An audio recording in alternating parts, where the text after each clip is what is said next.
Just when you think space couldn't get any more weirder? Hey, check my grammar. The universe throws a curveball in the form of a giant glowing bubble that's too perfect to be real. Astronomers have spotted something strange drifting through our galaxy. And it's not a rogue planet, which is a space body the size of a planet that doesn't orbit any star. It's not a star itself either. It's not even your average supernova remnant. It's a perfectly round sphere, and scientists are stunned. Astronomers were going through data from a super powerful radio telescope when they spotted something that looked like a perfect round bubble. At first, they thought it was the leftovers from a massive star explosion called a supernova. But the weird part was that the object was too perfect. Normally, such explosions leave behind messy, uneven clouds. And the newly discovered one looked like someone had drawn it with a compass. The scientists named the space bubble teleos, which means perfect in ancient Greek. They've already looked at all the possible explanations, but none of them really make sense yet. This strange space body was discovered thanks to a telescope in Australia called ASCAP. It's been scanning the sky and finding all kinds of weird circular objects. This research was part of a project called the Evolutionary Map of the Universe. Some of the faraway circles, known as ORCs, which is short for odd radio circles, have already puzzled scientists. But this one is different because it's inside our own galaxy. At the same time, even though Teleos is technically closer to us, scientists can't quite figure out how close it is. And that's making it harder to understand where it came from or how it formed. The researchers have taken an even closer look at this strange space bubble and found something super odd. It only gives off a very faint glow and only in radio waves, not in visible light or X-rays. Based on that glow, they figured it's most likely the leftover shell of a massive star explosion called a Type Ia supernova, one of the brightest and most powerful kinds of explosions in the universe. This kind of explosion happens like this. A super-dense dead star, called a white dwarf, starts stealing material from a nearby star. It keeps sucking in stuff until it just can't handle the weight anymore, then it blows up in a huge burst of energy. Now that part makes sense. But figuring out how far away is this thing? Strangely, it's not so easy. Scientists have run the numbers and ended up with two possible distances for Teleos. Either it's around 7,175 light-years away, or it's much farther, about 25,114 light-years away, give or take. Depending on which distance is right, the size of the bubble could be vastly different. If it's closer, then it's about 46 light-years wide. That would make it a pretty young supernova remnant, maybe less than 1,000 years old. But if it's farther away, then it's a giant 157 light-years across, which could be more than 10,000 years old. So, which one is it? That's where things get tricky. Scientists have models that tell us how these supernova leftovers should behave. And one of the most important things they expect to see is X-rays. But you might remember that Teleos doesn't show any. Not a single X-ray in sight. That's the big mystery. How can something that should be glowing with X-rays be totally silent? It just doesn't add up and leaves the scientists very puzzled. Another idea the scientists are considering is that Teleos might not be a regular supernova remnant at all.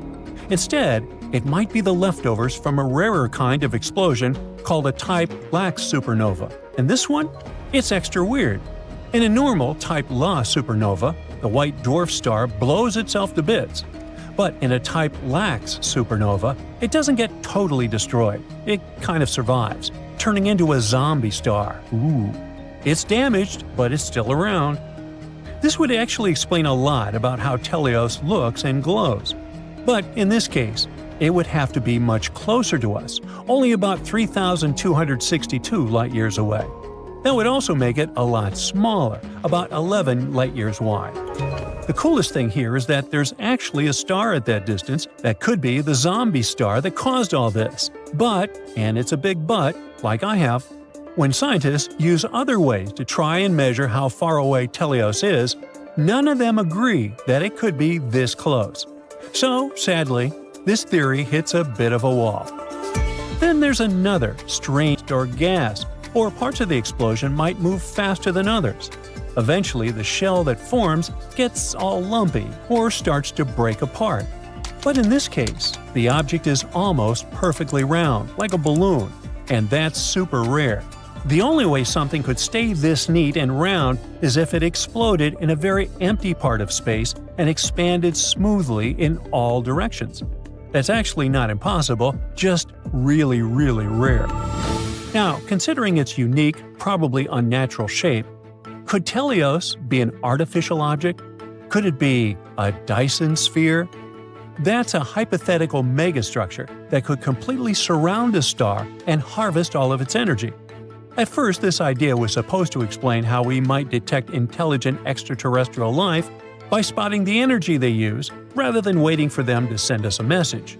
You see, here on Earth, we only receive a tiny bit of the sun's energy.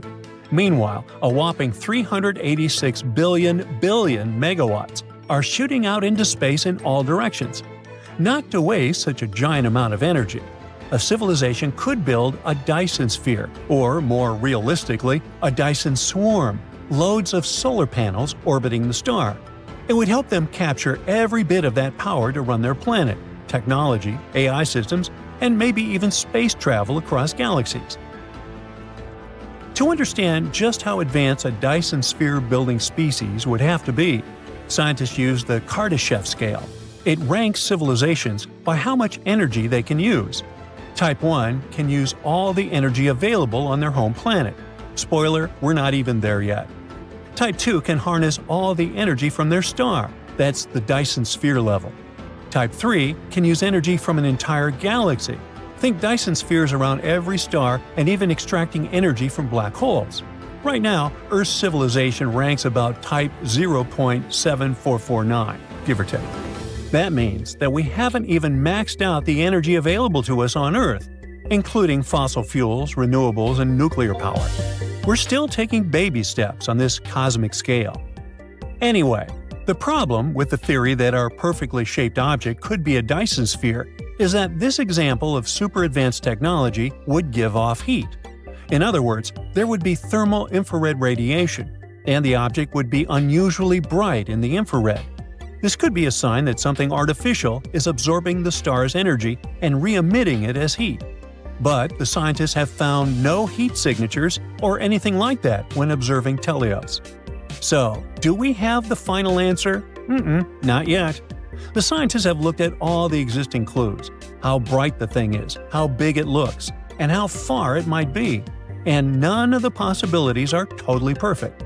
Each idea has a problem, especially the fact that we're not observing any X-rays, which should be there according to the usual rules. They still think that regular type LA supernova idea is the best bet for now, but they're not 100% sure. There's just not enough proof to say for certain. So, the mystery continues.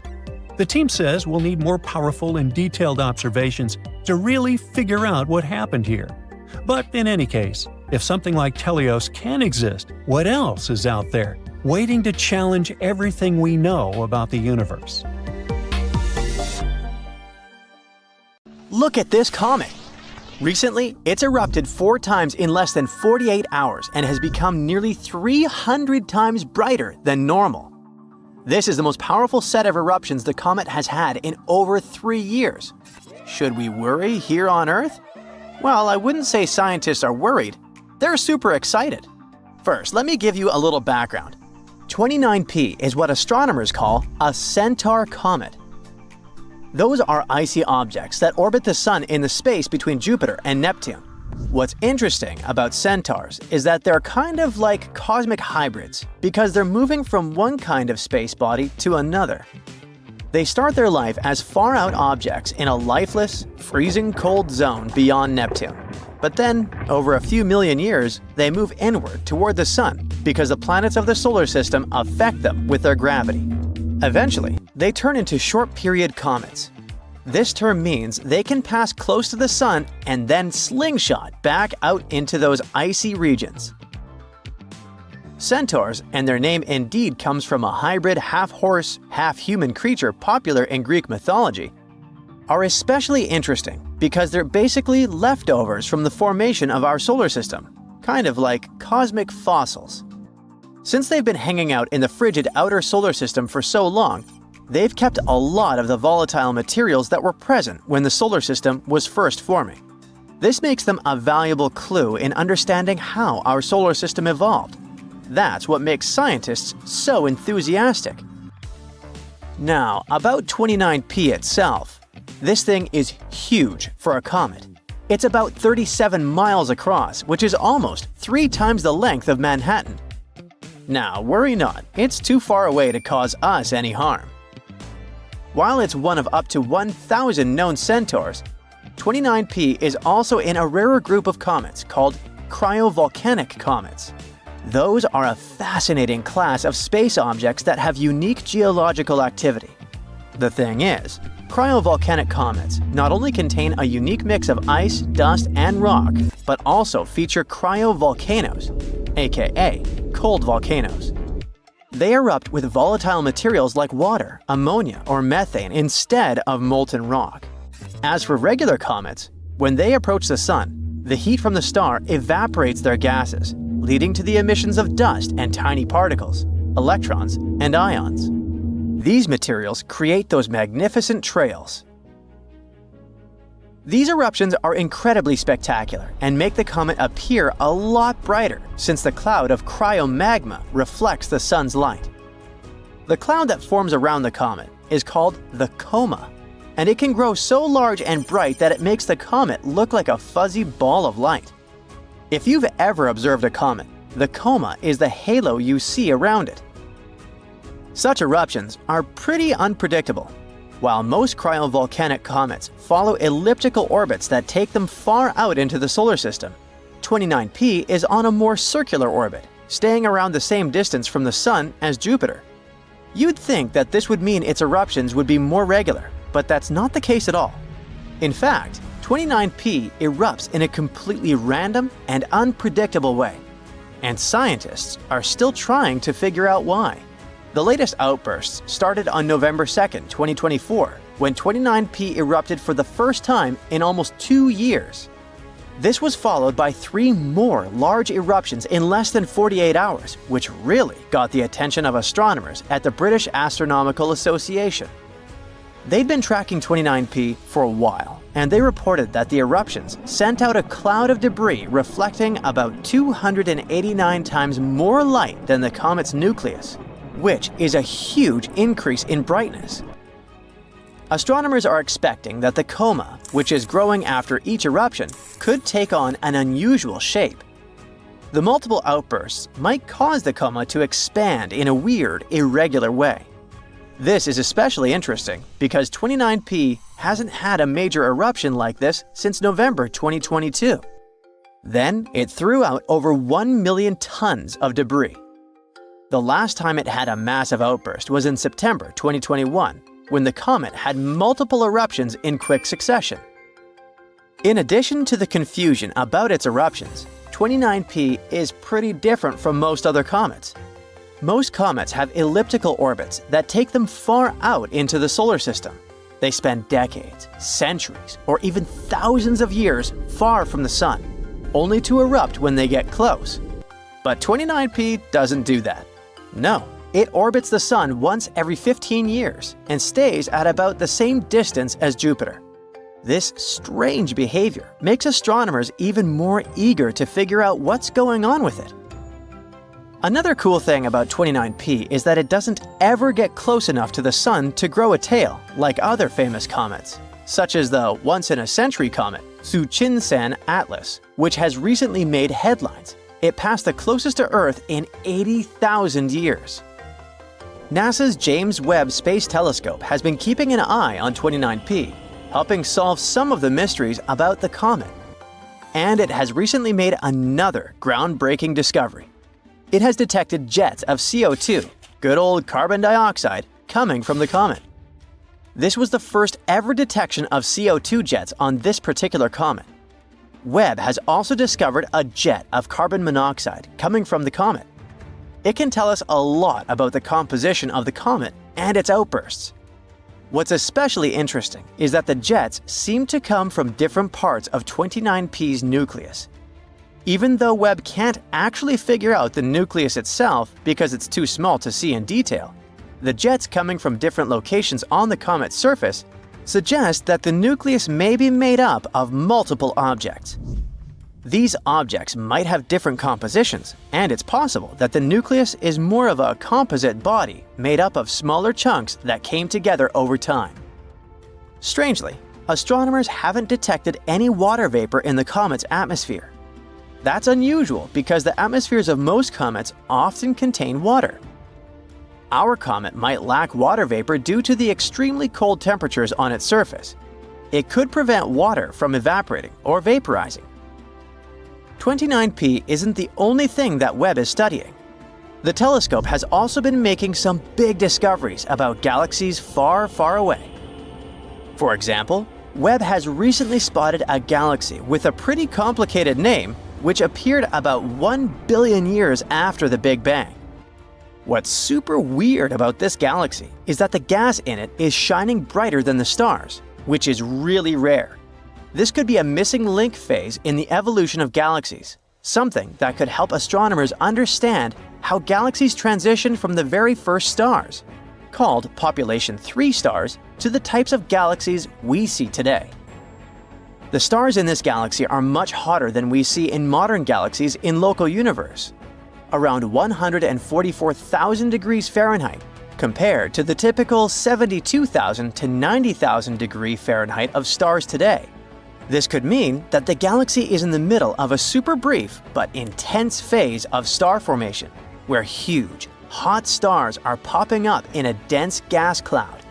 And this gas cloud is glowing so brightly because it's being hit with tons of light from these stars. The research team behind this discovery says that although the galaxy doesn't have population 3 stars, because the data shows it has too much chemical complexity, it still could be a guide for understanding how galaxies evolved, from the first stars to the galaxies we're familiar with today. There are still so many questions about this galaxy. Is it a rare phase, or is it something that happens often in the early stages of galaxy formation? Astronomers are hoping to study more galaxies like this one to figure it out. Shh! The planets and the moons in our solar system are hiding secrets that could change our knowledge of Earth itself. Uranus stores heat we didn't expect. Mercury has been shrinking and cracking for billions of years. Jupiter's moon, Io, emits giant columns of volcanic plumes. These cosmic mysteries hint at forces and processes that could, one day, ripple through the solar system and even affect life here on our own planet. Back in 1986, Voyager 2 flew by Uranus and confused everybody. The readings showed the planet wasn't giving off any extra heat. This made it look totally different from the other giant planets in the solar system. That was strange because Jupiter, Saturn, and Neptune all release way more heat than they take in from the Sun. Fast forward a few decades, and 2 independent research teams went back through a mountain of observations. What they found changes the story. Uranus does give off more heat than it receives. About 12.5% more to be exact. The 2 studies show that Uranus is still slowly releasing leftover heat from its early days.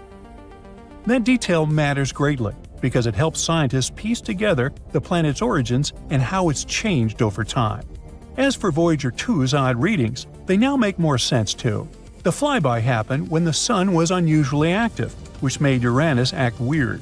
So those early numbers likely didn't reflect its normal state. Even so, Uranus still stands out. Jupiter pushes out 113% more heat. Saturn gives off 139% more, and Neptune tops them all at 162%. And since Neptune is farther away from the Sun, distance isn't the reason Uranus is cooler. Something unique is happening deep inside. Maybe the planet's structure is different, or maybe its past somehow shaped it in another way. Another weird space body in our solar system is Jupiter's moon Io.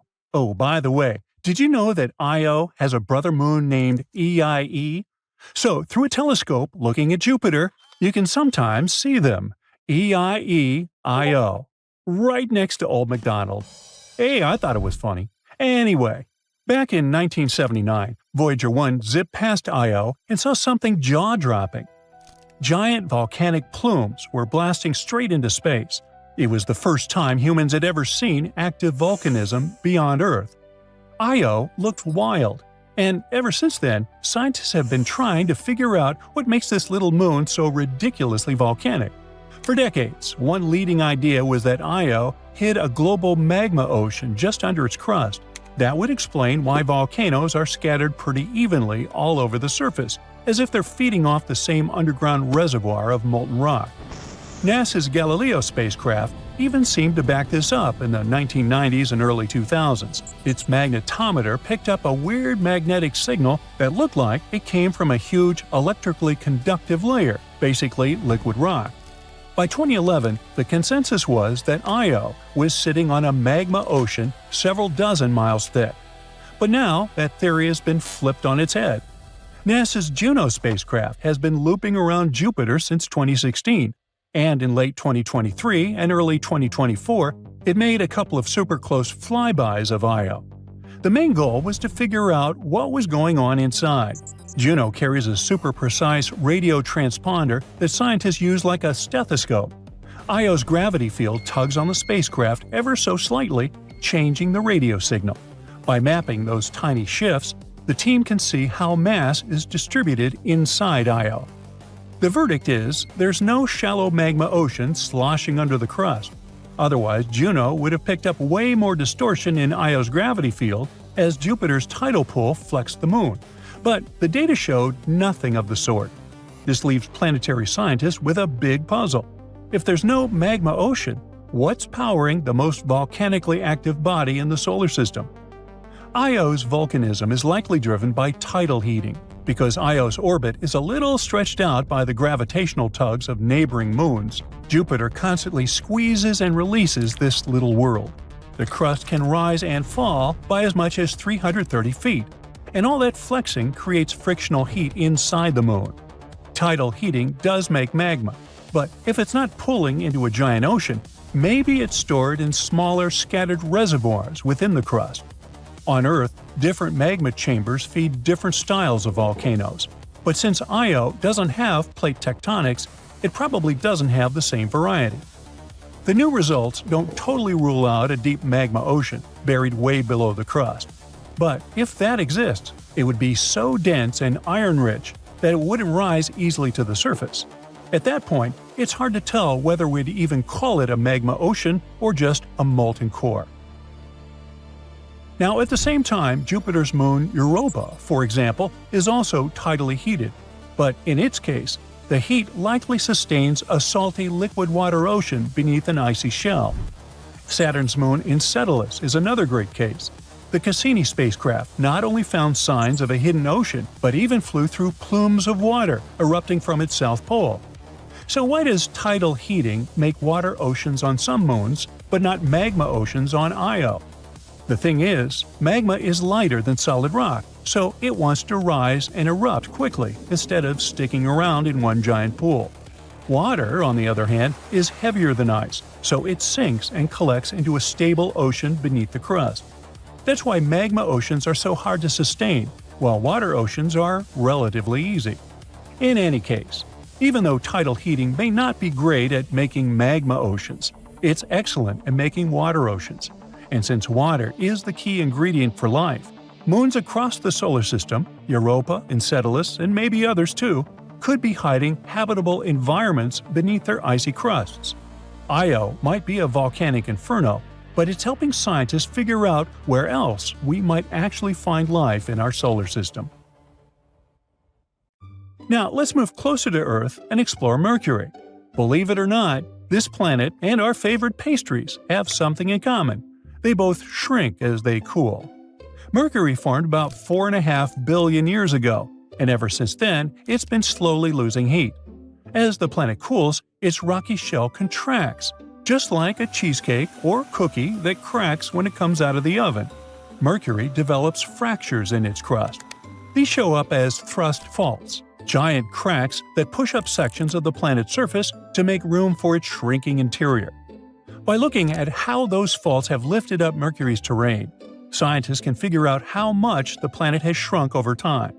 But earlier estimates were all over the place, ranging anywhere from less than a mile to more than 4 miles of lost radius. That's a pretty big range. So figuring out a more precise number has been a long-standing puzzle. To tackle the problem, researchers tried a new way of measuring Mercury's shrinkage. The old method used the length and height of uplifted landforms, but the results shifted depending on how many faults you counted in the dataset. More faults, one answer. Fewer faults, a different answer. That inconsistency made things messy. The new method avoids that issue. Instead of relying on every single fault, it focuses on the biggest one in the set. It's like finding the biggest crack in a cookie and using it as a baseline to estimate how much the whole thing cooled and contracted. Now, to test this, the researchers ran their method on 3 separate datasets. One had 5,900 faults, another had 650 faults, and the last one had just 100. And no matter which dataset they used, the results stayed consistent. Mercury has likely shrunk by about 1.2 to 2.1 miles due to faulting alone. But the planet didn't just get smaller because of its cracks. Scientists added shrinkage from other cooling processes to their fault-based results and found that the planet has gotten up to 3.5 miles smaller since it first formed. These new numbers don't just show how much Mercury shrank, they also give clues about its thermal history. They tell us how fast it cooled, how its interior changed over time, and how its crust reacted to that cooling. And this method isn't just for Mercury either. Researchers think it could also be used to study tectonics on other planets, like Mars, which has faults on its surface too.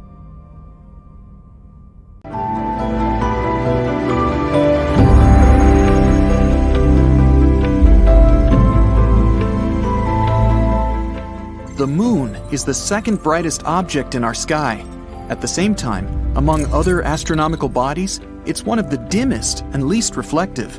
Our natural satellite only seems bright because it's so close to Earth. For comparison, our planet looks much brighter when you look at it from space. It's because clouds, ice, and snow reflect way more light than most types of rock. Triton, Neptune's moon, has all its surface covered with several layers of ice. If this satellite replaced our current moon, the night sky would get 7 times brighter. The closer the moon is to the horizon, the larger it looks. This phenomenon is called the moon illusion. One of the theories explaining it claims that the atmosphere plays the role of a magnifying glass, which makes the moon look bigger. In reality, if the atmosphere had a say in it, the moon would actually look smaller, not bigger. Most experts believe that the illusion is created by your own mind. It can increase the moon's size more than twice.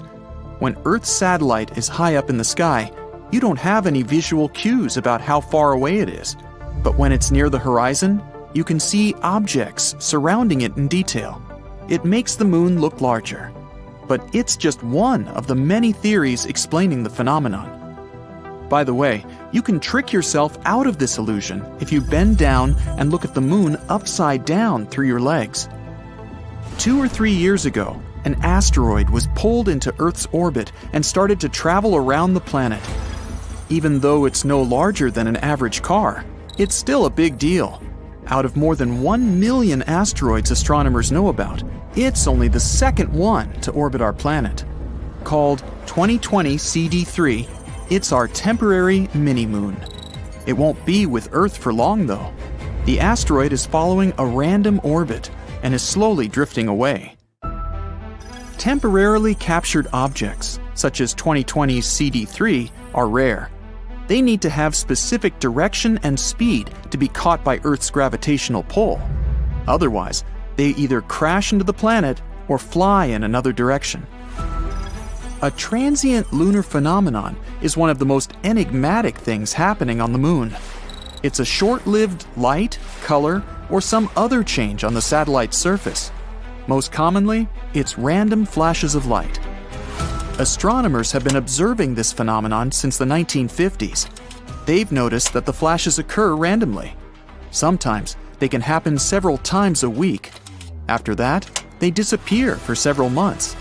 Some of them don't last longer than a couple of minutes. but there have been those that continued for hours. The year was 1969, one day before Apollo 11 landed on the moon. One of the mission participants noticed that one part of the natural satellite was more illuminated than the surrounding landscape. It looked as if that area had a kind of fluorescence to it. Unfortunately, it's still unclear if this phenomenon was connected with the mysterious lunar flashes. There might be more metals, for example titanium or iron, in lunar craters than astronomers used to think. The main problem with this finding? It contradicts the main theory about how the moon was formed.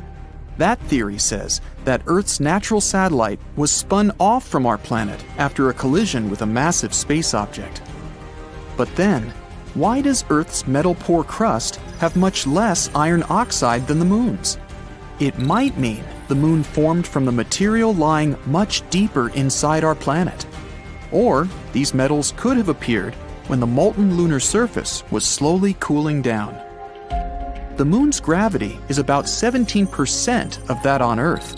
If you weighed 200 pounds on our home planet, on the moon, your weight would decrease to a mere 34 pounds. You would also be able to carry stuff 6 times heavier than what you can carry on Earth. It would be easier to walk on the moon's surface, but it would be more dangerous too. Your feet inside a heavy spacesuit would sink into the lunar soil up to 6 inches deep. But let's imagine you decided to skip the tedious process of walking by leaping through the air. Then you'd likely lose control of your jumps in no time. Plus, the moon's surface is littered with deep craters. It would be a tough feat to avoid all of them. Not so long ago, astronomers discovered a massive blob of some mysterious substance. It was hidden under the surface of the moon's far side. Its mass was the same as that of a pile of metal 5 times larger than the big island of Hawaii. The enigmatic something lies almost 200 miles beneath an enormous crater that appeared in the lunar surface billions of years ago. The blob likely has something to do with a super collision. It might be the metal core of the object that hit the moon back then. Scientists can't wait to lay their hands on the discovery. It could explain lots of things about the South Pole Aitken crater, the largest known in the solar system.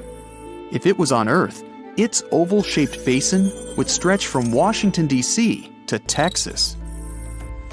There's no air on Earth's natural satellite, but then how can it be rusting? Scientists have discovered the presence of hematite on the moon, and it's a kind of rust. A special NASA research instrument examined the light reflected off the moon's surface. It turned out that the composition of the satellite's poles was very different from the rest of it. The moon's surface is dotted with iron-rich rocks, but without oxygen and liquid water, rust can't appear. Solar winds add to the mystery. They bombard the moon with hydrogen, and hydrogen makes it much more difficult for hematite to form. But even though the moon doesn't have an atmosphere, it still has some trace amounts of oxygen. Its source is our planet's upper atmosphere. Earth also protects the moon from almost 100% of solar winds, although not all the time. And even though our natural satellite is bone dry, there might be water ice in the shadowed craters on its far side. The moon isn't a perfect sphere. It's shaped like an egg. Plus, the satellite's center of mass is a bit more than a mile off its geometric center. The Earth and the moon are gradually drifting apart, as slowly as your fingernails grow. This is the flip side of our satellite's gravitational force. The moon creates tides in the Earth's oceans. They pull back at the moon and make it speed up. This, in turn, moves the satellite to a higher orbit. In prehistoric times, the moon was way closer to our planet than it is now. Luckily, we aren't going to lose the moon. The farther away it moves, the weaker its gravitational pull becomes.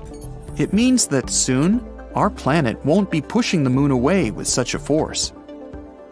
There's very little activity going on inside the moon. Plus, there's almost no atmosphere around.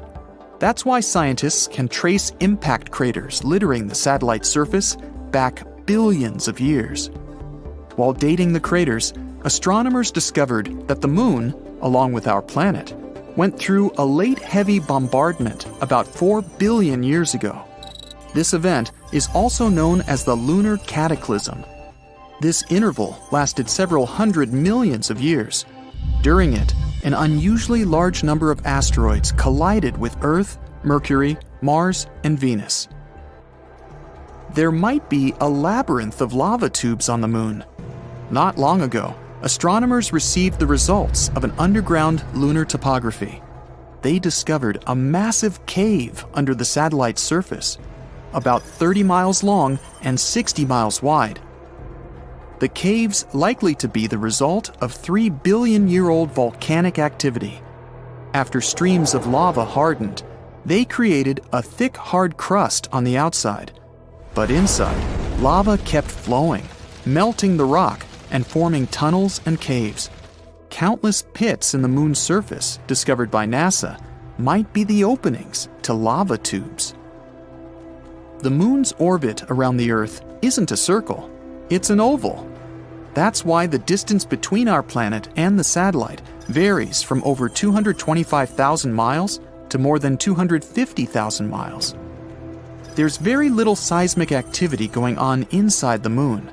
Yet, many moonquakes, caused by our planet's gravitational pull, sometimes happen several miles below the surface.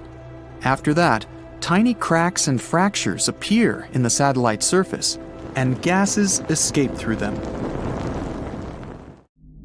Now imagine something so powerful that it could rip the atoms of your body apart in a fraction of a second. Ow!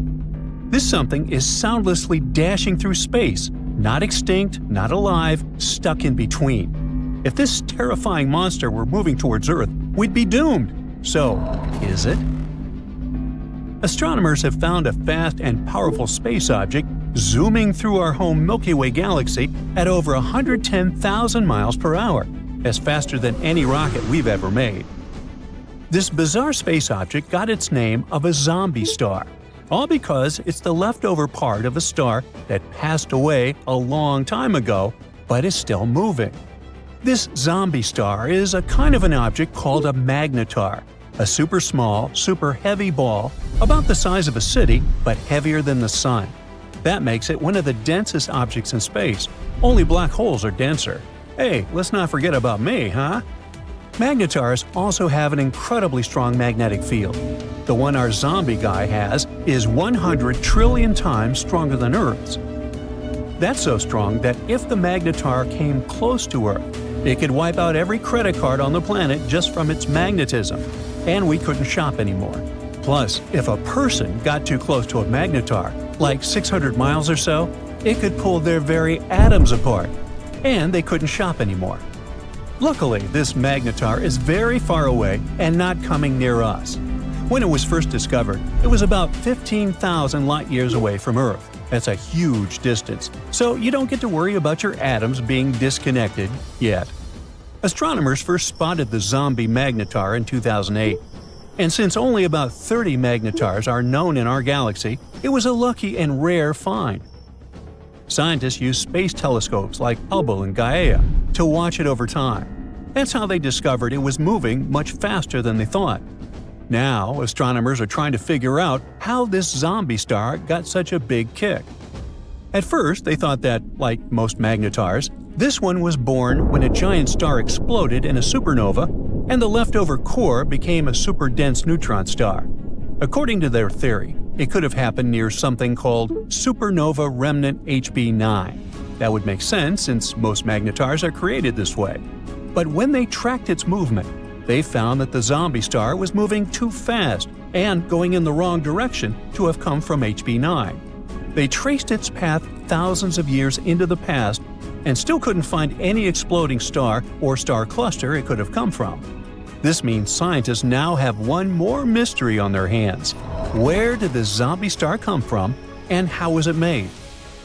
One explanation is that it came from a white dwarf, which is the leftover core of a smaller star like our Sun after it runs out of fuel. Now normally, when white dwarfs explode, they're destroyed completely. But in rare situations, instead of blowing apart, a white dwarf might collapse into itself and turn into a neutron star.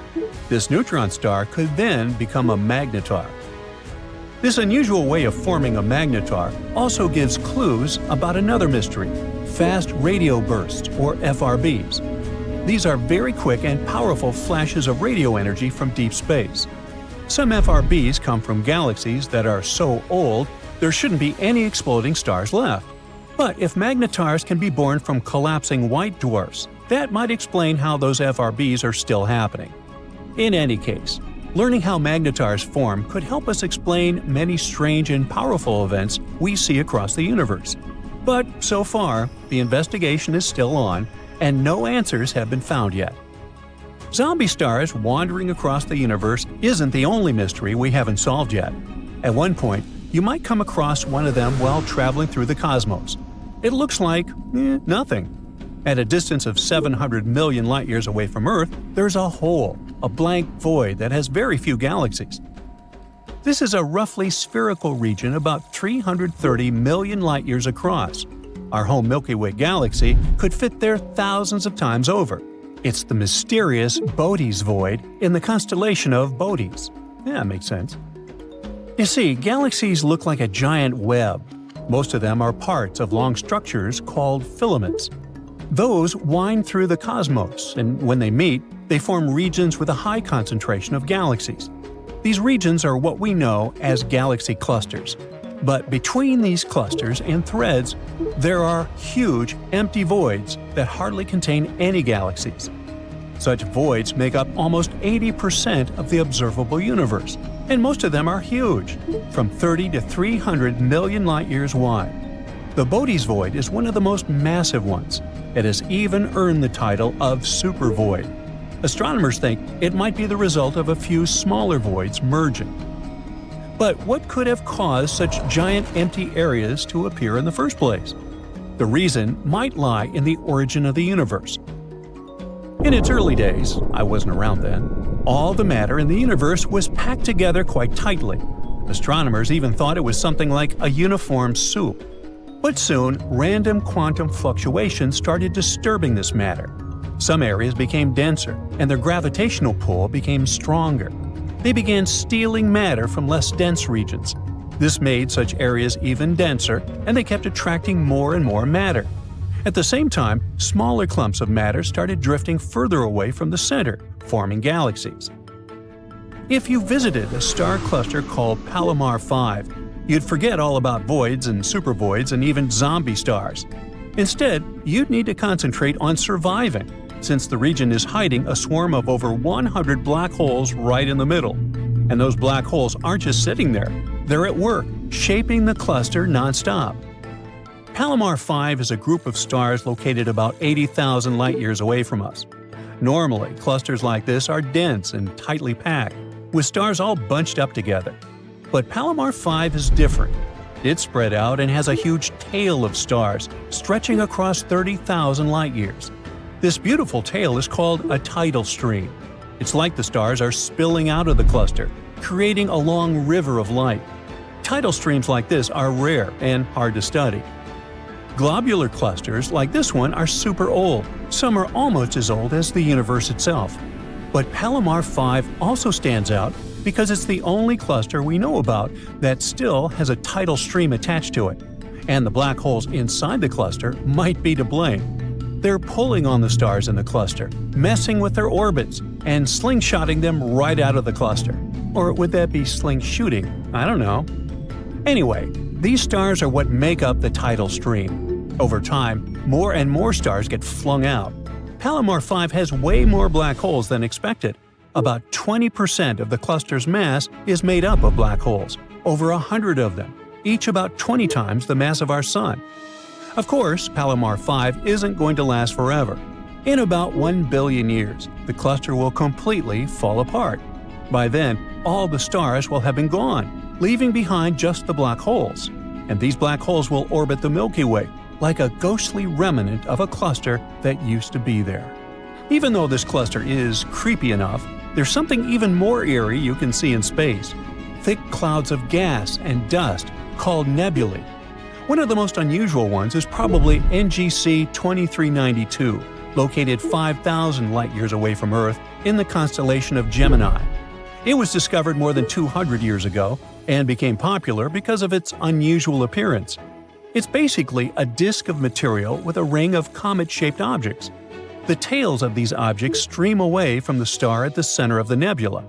The bizarre orange streaks in the outer part of the cloud stretch light-years away in all directions. The middle resembles a ball of twine, but in reality, it's a bubble of material blown into space by the wind of high-speed material produced by the central star. Wow. 3, 2, 1, 0. In 1977, NASA sent the Voyager spacecraft to explore the outer parts of the solar system and the space beyond. And at one point, the probes ran into something totally nightmarish: a blazing wall of fire measuring temperatures from 54,000 to 90,000 degrees Fahrenheit.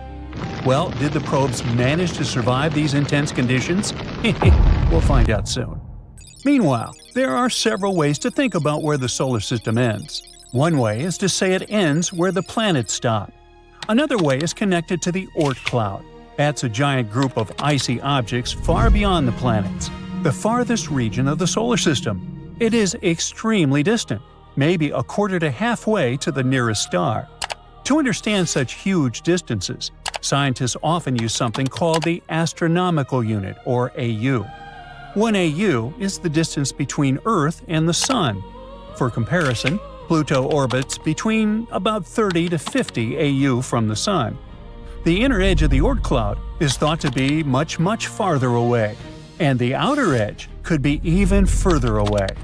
These distances are very hard to imagine. My little brain sputters when considering such.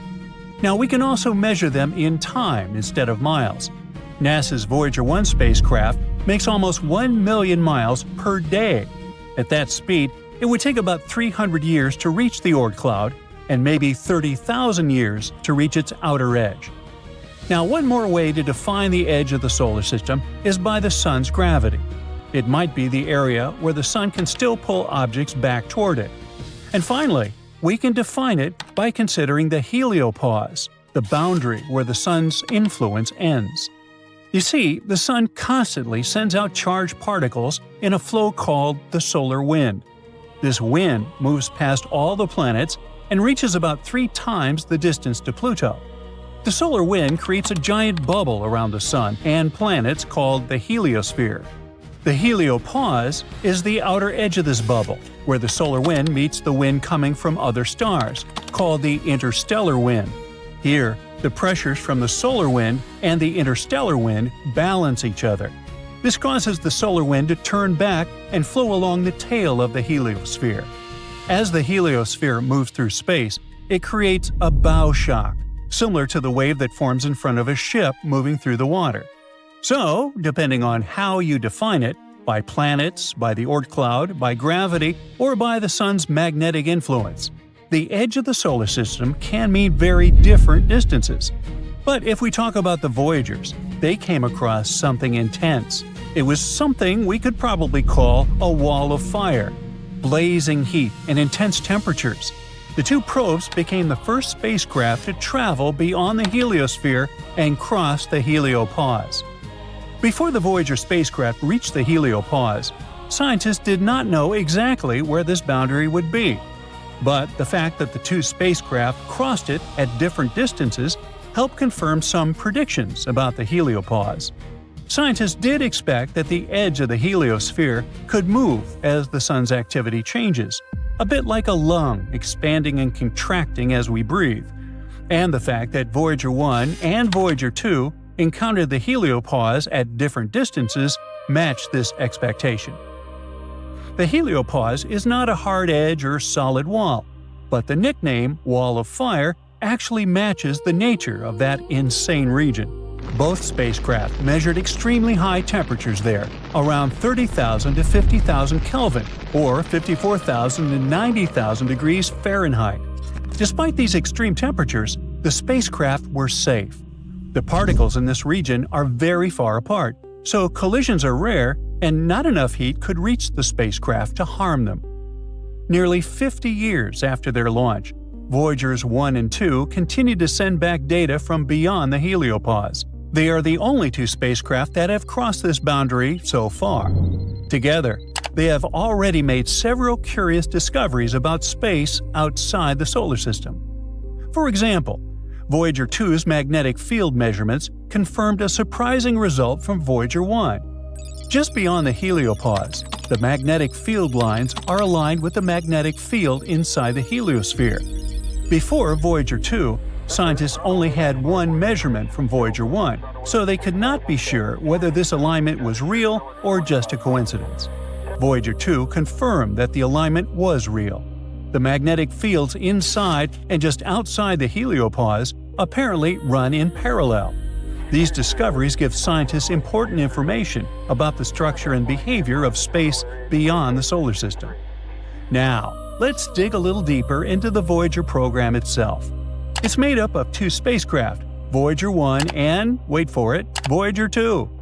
Even though Voyager 2 was launched first, in August 1977, Voyager 1 took off just 2 weeks later on a faster, more direct path. These two spacecraft have been traveling for more than 40 years, exploring worlds no human will ever walk on, at least in the near future. The two Voyager spacecraft are nearly identical. Each has a large radio dish that is 12 feet across. This dish sends data back to Earth. They also have 16 thrusters to control their direction and make sure the dishes always point toward our planet.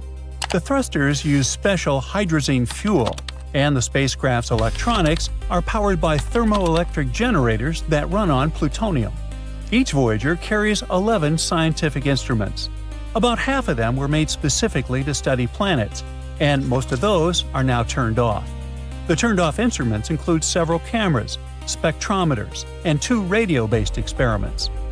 During their long journeys through the solar system, the Voyagers took tens of thousands of images and measurements. This data has changed what we know about the outer planets.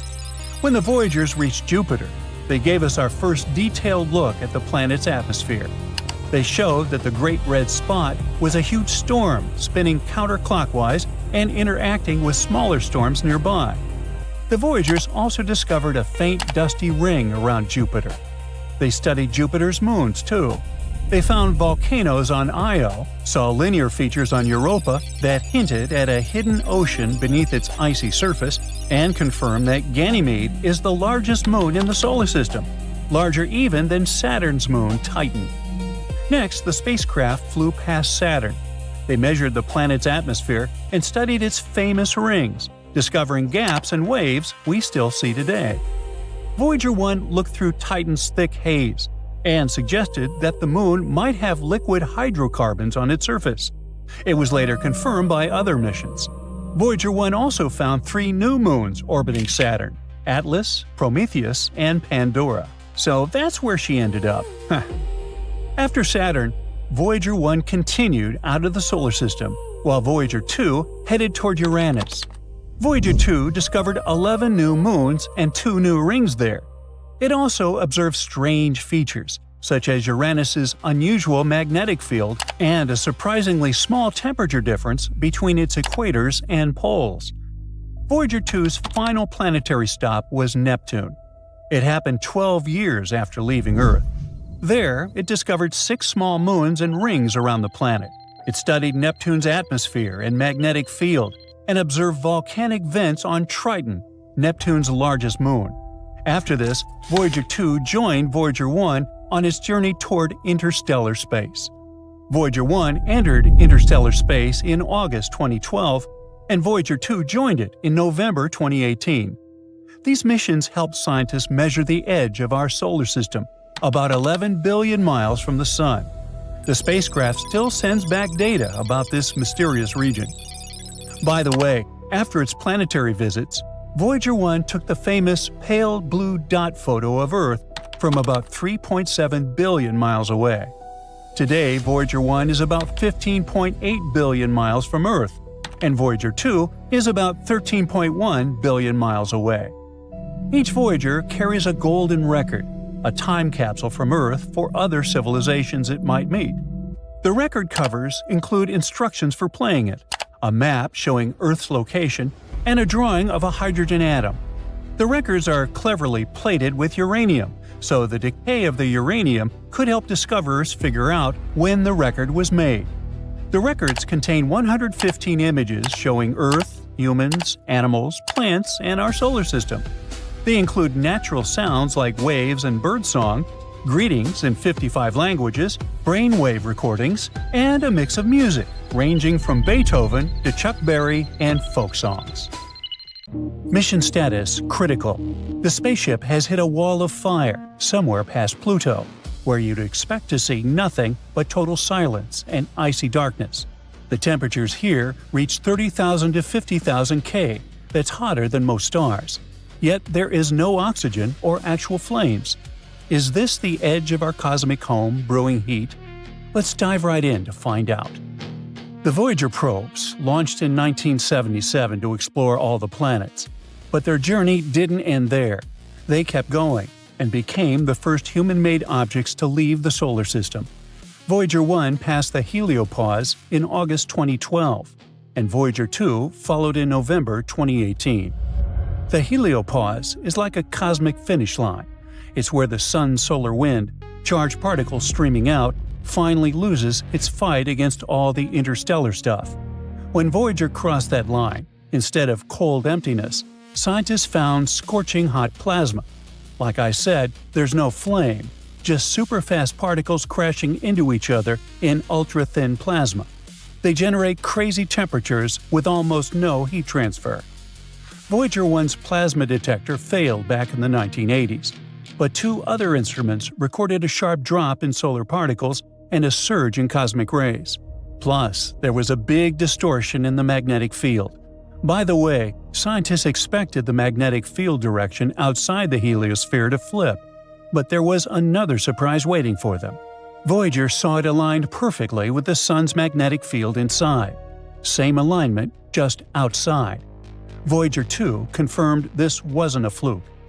So, what's causing this alignment? Scientists think it's about how the interstellar field drapes around the heliopause, like wrapping cloth. It matches the sun's halo as they meet. Models show that in certain areas, magnetic reconnection, where magnetic lines break and reconnect, helps twist the interstellar field to line up with the solar one. Voyager 2 revealed that the outer region is actually denser and colder than the heliosphere, and the particles from inside are slipping through into space, like leaks in a cosmic ship's hull. As for Voyager 1, it even helped solve a cosmic ray mystery. Models thought particle counts would peak at the heliopause, but Voyager saw something the scientists called the Voyager paradox. It turns out that our solar system doesn't have a clean, empty edge. It has a shockingly hot, magnetic, and complex boundary where the sun's influence meets the galaxy. Voyager has proven that space isn't just static and cold. It's dynamic, turbulent, and unpredictable. We've cracked open the curtain and peeked at the weirdest frontier humans have seen, and we're still not even halfway through the story. Voyager 1 started acting strange back in November 2023. Its flight data system, which is like the spacecraft's brain, started sending a repeating pattern of gibberish. Normally, this system bundles up all the science data and engineering stats, like temperatures, voltages, and the spacecraft's heartbeat, and sent it to Earth in ones and zeros. But suddenly, the messages made no sense. Voyager 1's radio signal still reached Earth, but it was a steady "I'm alive" ping without any useful info. After months of trial and error, they discovered the culprit, a single, stubborn memory chip that had gone rogue and corrupted about 3% of the system's memory. Nobody knows why it failed. Maybe it was just worn out after 4 decades, or a high-energy particle from deep space hit it like a cosmic bullet. Since they couldn't replace the chip, NASA engineers had to pull off some scientific magic to fix this 46-year-old gadget. They divided the missing code into pieces and carefully moved them to other memory spots on the spacecraft. A radio signal takes 22.5 hours to reach Voyager 1, and another 22.5 hours to come back. So, NASA engineers were sending messages into the void and waiting almost 2 full days to see if it worked. On April 20th, Voyager finally responded with readable, coherent data. It was like getting a text back from a friend who's been ghosting you for months. Except this friend is 15 billion miles away, floating at the edge of the solar system. Voyager 1, as well as its twin Voyager 2, was originally meant to last only 5 years. Both have gone through many challenges over their long journey.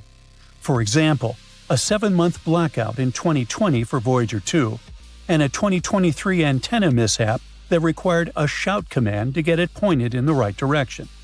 But despite all that, they're still working hard and sending back extremely important data. Voyager 2 zoomed past Uranus back in 1986 and sent us pictures and data from billions of miles away. After looking at that data, scientists thought Uranus wasn't giving off much heat, which is weird for a giant planet. But now, thanks to years of spacecraft observations and fancy computer models, researchers have found Uranus does have its own internal heat. It's just subtle, only about 12.5% more than the sunlight it gets.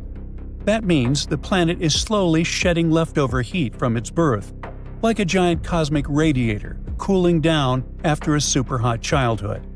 Its long 20-year seasons and tilted spin make the heat fluctuate. Figuring this out helps scientists understand how planets form, how atmospheres behave, and even give hints about Earth's climate. Voyager 2 might have just shown us a frozen quiet world, but decades later, that data helped uncover a secret heartbeat under Uranus's icy blue clouds. As you can see, space loves plot twists. Let's hop to Saturn's tiny moon, Enceladus. Scientists believe there's a massive ocean hidden under its frozen shell, and this moon's core is keeping it warm. Enceladus is small, about the width of Arizona, but it's one of the most promising places to look for extraterrestrial life. And that's because NASA's Cassini spacecraft caught it, spitting.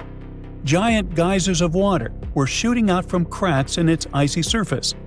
Not only plain water, though, these plumes contain salts and organic molecules, including carbon, hydrogen, nitrogen, sulfur, and oxygen. These are the building blocks of life. And then, they also found phosphorus there. It's the rarest of the 6 elements upon which life depends. Together with sugars, it forms a skeleton for DNA molecules. The amazing part is that the concentrations of phosphorus on Enceladus are at least 500 times higher than the highest known concentrations in our oceans. Scientists also study the ice from Enceladus.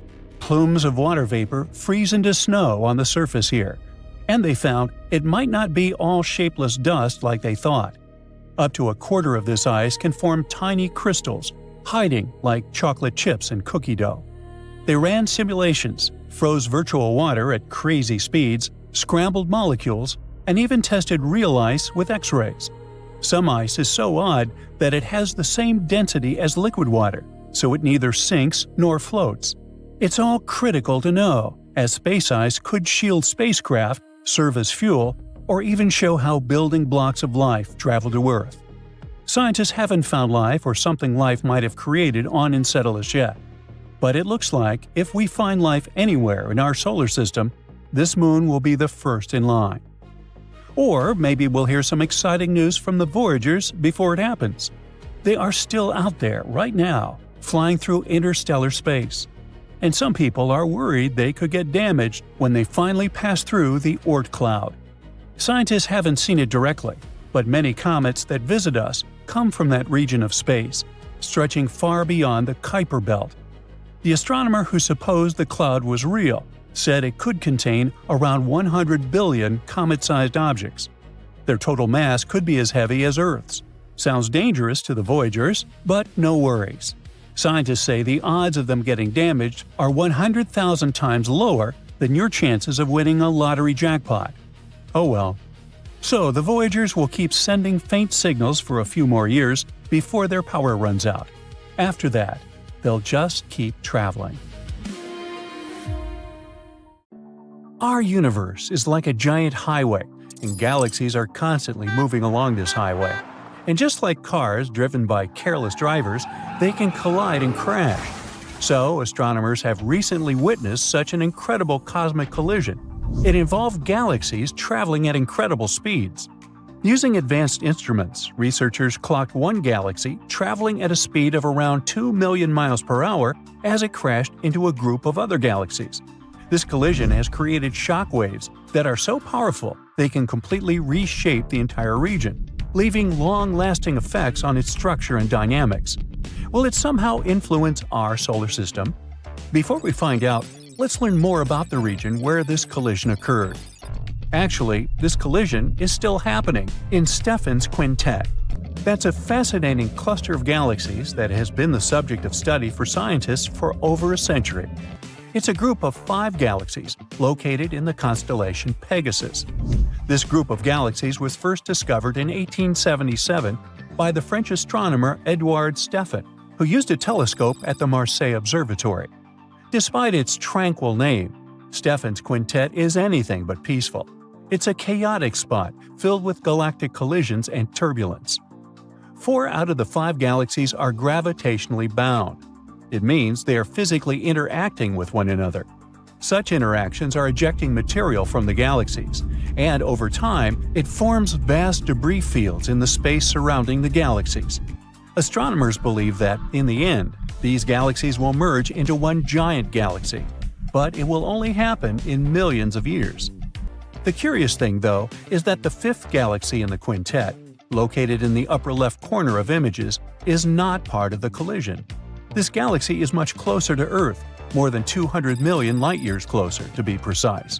So its alignment with the other galaxies is just a chance perspective from our vantage point, making it appear as part of the group. Stephan couldn't know this in the 19th century, so the name quintet has remained, even though only 4 galaxies are physically involved in the collision. Now, how about we look at this collision in detail?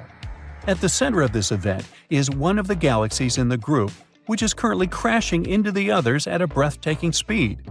From our perspective on Earth, this galaxy appears to be approaching the quintet from behind, heading directly toward the viewer.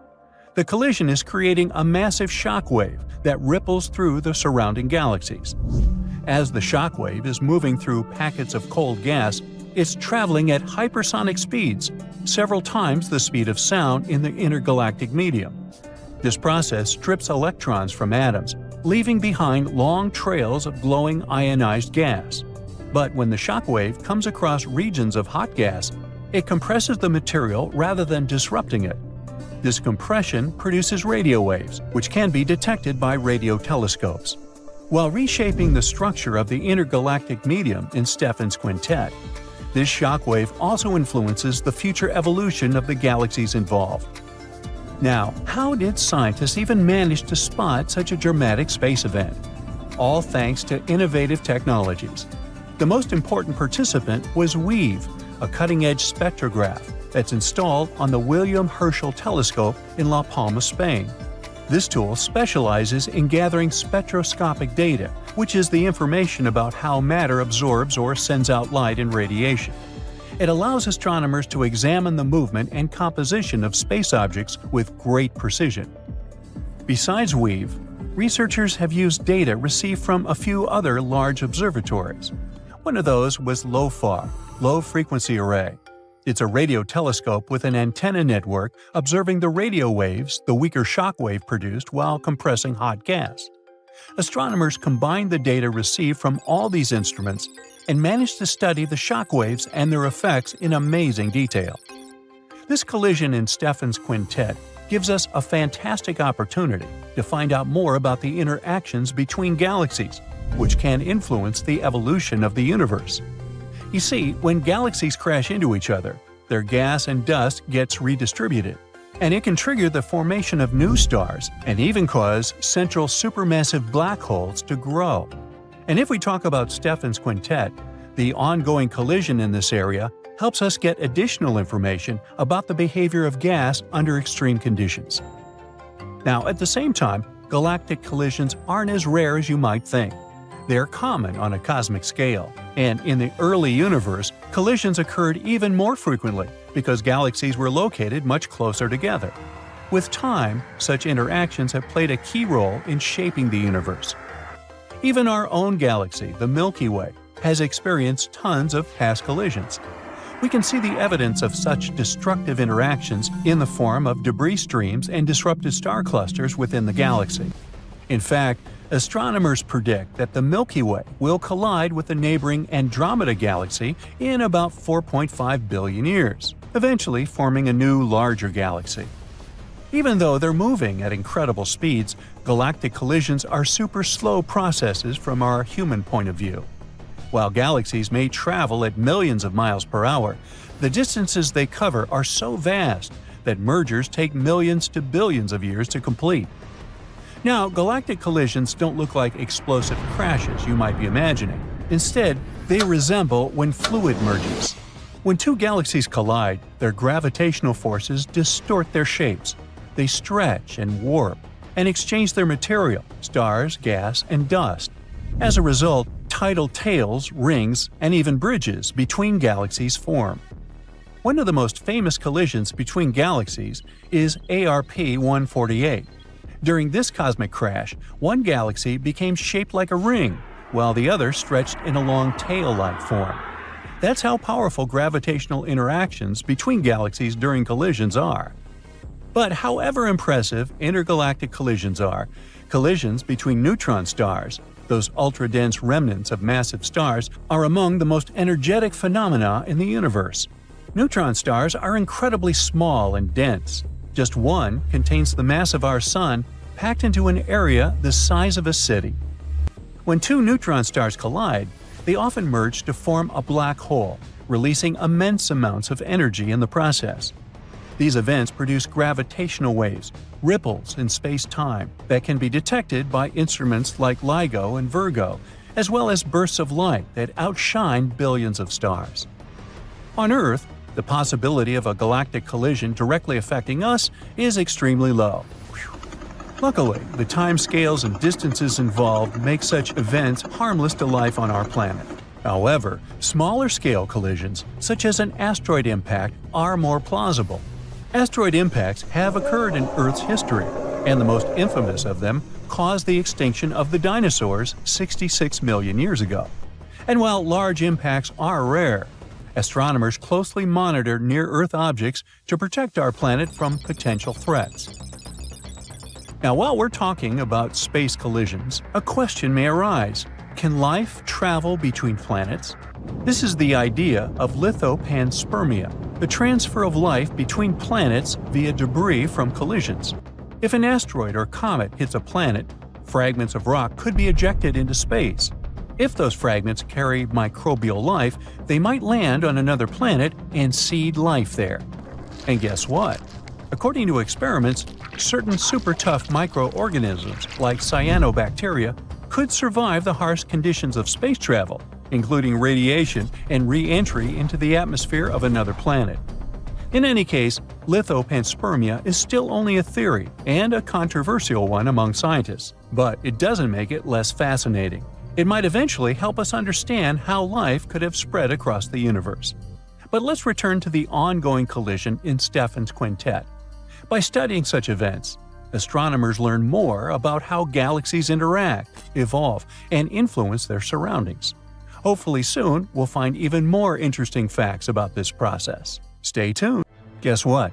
The universe can get actual scars, just like when you fall off a bike. Well, here's why. Before the Big Bang, the universe was extremely hot, dense, and full of energy, and it seemed like everything was going well, until that all changed about 13.8 billion years ago. Then the universe exploded. After the blast, it expanded incredibly quickly. Our human brain can't even perceive how fast that expansion was. Sometime later, the universe started cooling down. As it did, giant, terrifying scars cutting through space-time appeared all over the place. And if we study these scars well, we can even get insight into time travel. These days, we call these scars cosmic strings. They're like stretch marks that appear when the skin expands too quickly. Or we could also compare them to cracks that form in the ice when it freezes. These strings are likely very thin, about the size of a proton, a positively charged subatomic particle. Yes, subatomic means smaller than an atom. The strings are also extremely dense and can stretch for light years. Now, imagine these cosmic scars floating through space, not interacting much with their surroundings. When two cosmic strings pass each other, they could warp space-time in such a way that it creates a time machine. If you were to travel along a certain path around these strings, you would end up returning to your starting point at an earlier time, which is traveling back in time. Now, let's admit it, this idea sounds like something from science fiction, but it's supported by cosmic string theory, and the math behind it seems to work. Unfortunately, no one has observed cosmic strings yet, so for now, it's still a theory. In 1991, one physicist proposed an idea for how cosmic strings could enable time travel. If two infinite cosmic strings passed each other in parallel, they would warp space-time, creating a time loop. This loop would allow someone to travel back in time.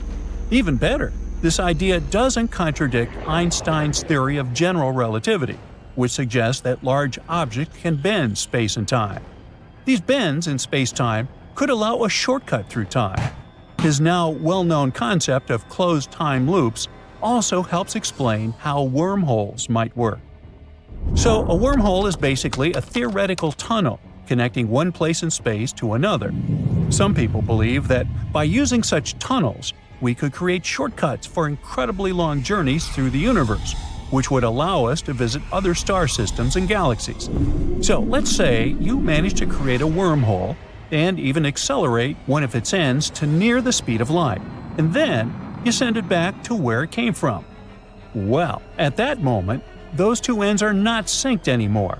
One is in the past, while the other is in the future. And if you somehow manage to walk between them, you'd be time traveling. You could do something similar by placing one end of the wormhole near a powerful gravitational field, like a black hole, and keeping the other side near a weaker gravitational force. This way, according to the theory of relativity, time would pass more slowly nearer to the strong gravity side, and it would allow a particle or another chunk of mass to remain in the past relative to the other side of the wormhole. At the same time, if you decided to create a wormhole, you'd have to keep in mind that they are super dangerous. They might collapse all of a sudden. They're likely to be highly radioactive, or you could come into contact with toxic exotic matter inside. But let's get back to the math behind the cosmic string time machine idea. Admittedly, it is solid, but it doesn't mean such a time machine is possible yet. To use this way of time travel, we'd need to reach near light speed, and it might be impossible. According to Einstein's relativity, the faster an object travels, the more energy it needs to continue speeding up. In other words, we don't yet have the technology or energy sources to accelerate a spacecraft to these speeds. The idea of two infinite cosmic strings is also questionable because we can't create something that's infinitely long. So, while this time travel model is mathematically sound, the infinite nature of the strings would make this exact model impractical. At the same time, some scientists still believe that cosmic strings are a better possibility than most other models, like wormholes. In any case, before we can start considering time travel, we need to discover cosmic strings. Luckily, there's a group of astronomers working to detect low-frequency gravitational waves by measuring signals from a type of star called a pulsar. Now, pulsars send out regular pulses of radio waves, and by measuring small changes in the timing of these pulses, scientists can detect subtle shifts in space-time. Those changes are caused by gravitational waves, which are ripples in space-time. Now, so far, we've only detected gravitational waves coming from black holes. But in 2020, there was one strange signal that didn't look like it came from black holes. It could be coming from cosmic strings. And here, we need to mention string theory. According to it, the universe is made up of more than just the four dimensions of space-time. There are additional dimensions that are hidden from us. Plus, the basic building blocks of the universe aren't particles, but tiny vibrating strings. These strings can vibrate at different frequencies to create different fundamental particles. These strings, from string theory, could have stretched out during the early universe and become the very cosmic strings we've discussed. In the coming years, we might get more information about them from a space-based gravitational wave telescope called LISA. It's supposed to launch in 2035. But if the signals picked up in 2020 really came from cosmic strings, it could mean a huge breakthrough in physics. In this case, string theory would become the right framework for understanding the universe. It would completely change the way we think about the building blocks of our reality. On the other hand, even if the signals don't turn out to be from cosmic strings, this discovery would still be important. It would give scientists more information on what cosmic string signals might look like in the future. And while we're not yet at the point of time travel, the discovery of cosmic strings could take us one step closer to understanding the mysteries of the universe and maybe even the possibility of traveling through time. Now, time travel is a popular theme in science fiction, but in fact, moving forward in time happens naturally. Right now, you are traveling into the future at a steady rate of 1 second per second. However, scientists have discovered that this rate can change depending on speed and gravity. Einstein's special theory of relativity explains that time slows down as an object moves faster. The closer you get to the speed of light, the more slowly time passes for you, compared to someone who isn't moving at all. The general theory of relativity adds another factor: gravity. The stronger the gravitational pull, the more slowly time moves. Near massive objects, such as the surface of a neutron star, black hole, or even Earth, time runs more slowly than it does far away from these space objects. If someone were to stay near the edge of a black hole, where gravity is incredibly strong, only a few hours might pass for them, while thousands of years would go by for people on Earth. If they returned, they would have effectively traveled into the future. This is a real and scientifically proven effect. A real-life example of time travel, though on a tiny scale, can be witnessed in space missions. For example, this cosmonaut spent a total of 748 days aboard the space station Mir during 3 separate missions. Because Mir was moving at high speeds relative to Earth, it experienced time dilation. As a result, he aged 0.02 of a second less than had he stayed on the ground. Now, this difference may seem tiny, but it shows that time moves differently depending on speed and location. But while traveling to the future is scientifically possible, traveling to the past is much more complicated and controversial, and leads to logical paradoxes. Imagine you throw a billiard ball into a time machine. It travels to the past and collides with its earlier self. This prevents the ball from ever entering the time machine in the first place. A contradiction. So, astronomers have spotted about a dozen mysterious explosions in space, and no one really knows what they are or why they're happening. At the moment, they occur about 200 million light-years away. But what if, one day, they get much closer to our planet?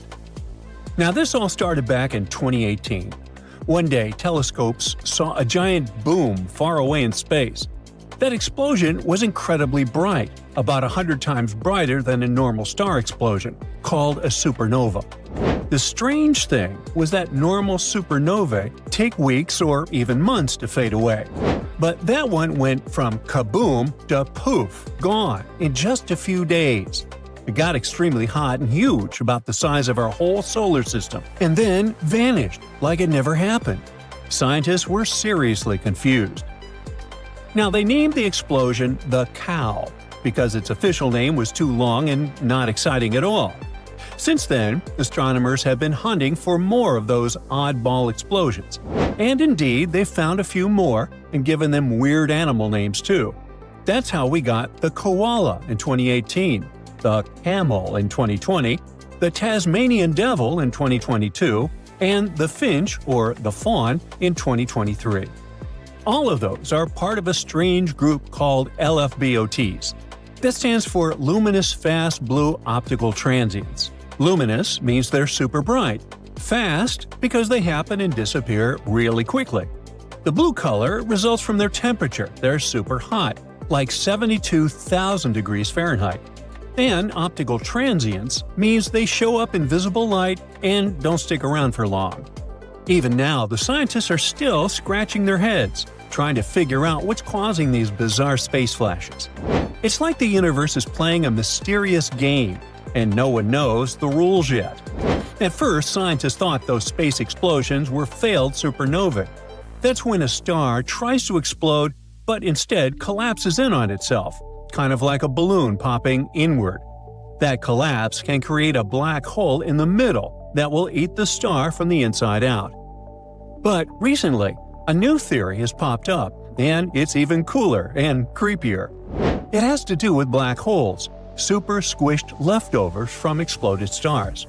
They're so powerful that even light can't escape their clutches if it gets too close. That's why they're totally dark and impossible to see directly. Now, some space scientists think that unknown black holes, not too big and not too small, might be pulling in stars that get too close, which produces those explosions. Such holes are called intermediate mass black holes, and no one has actually seen one of those yet. They're like space's biggest mysteries, and we'll try to solve it in a few minutes. But after that, you need to know that a new left-bot has shown up in space. It was spotted by a telescope in Liverpool and is currently called AT 2024 WPP. Yep, scientists still haven't picked an animal name, but they're thinking maybe the wasp. What do you think of this name? Share it in the comments. Anyway, one of the scientists is sure that it's the best one since the cow. The most recent space explosion is super interesting and extremely bright, like me.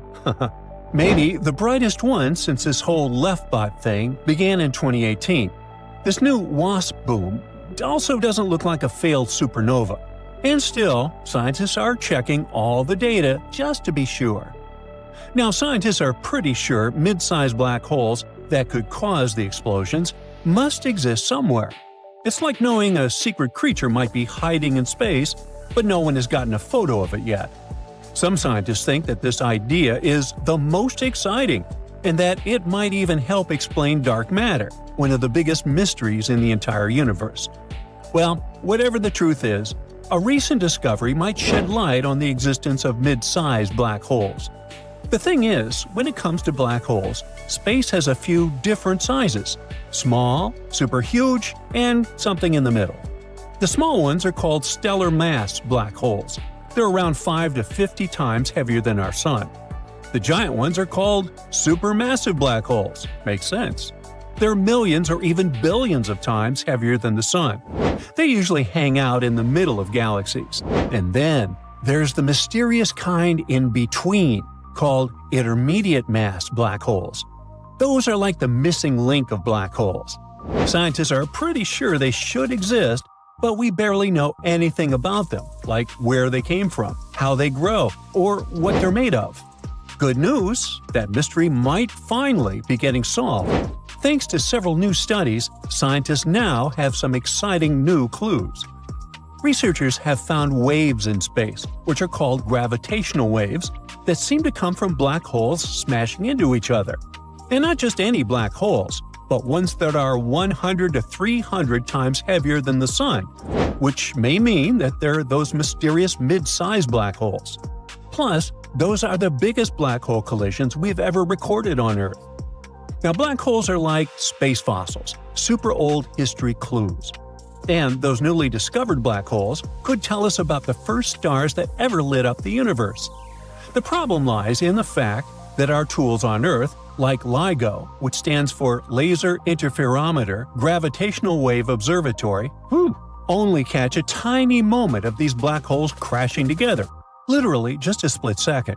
That makes it tough to figure out where those medium-sized black holes come from. So, scientists have a new plan. One scientific lab is getting ready for a future space mission called LISA, short for Laser Interferometer Space Antenna. It's a cool space project by NASA and the European Space Agency, launching in the late 2030s. LISA will float in space and be able to catch the whole story of black hole crashes, not just the final boom. It will track black holes years before they crash into each other. And, if all goes well, we might finally figure out where these mysterious black holes come from and learn even more about how our universe began. So you might be wondering about how LISA will do it. Remember we talked about ripples dashing through space called gravitational waves? Black holes crashing into each other could send them out. Well, LISA is being built to listen for such waves. It'll float in space and look for all kinds of cosmic shakeups, not just huge ones, but also smaller black holes spinning around giant ones. Now, why do gravitational waves matter? A lot of space stuff is too dark to see with regular telescopes, since no light comes from it at all. But gravitational waves don't care about light. They go through everything, telling us about the secrets hiding in the dark parts of the universe. By studying them, scientists hope to learn about things we've never seen before, like black holes, or what really happened at the very start of the universe, and maybe even things we don't know exist yet.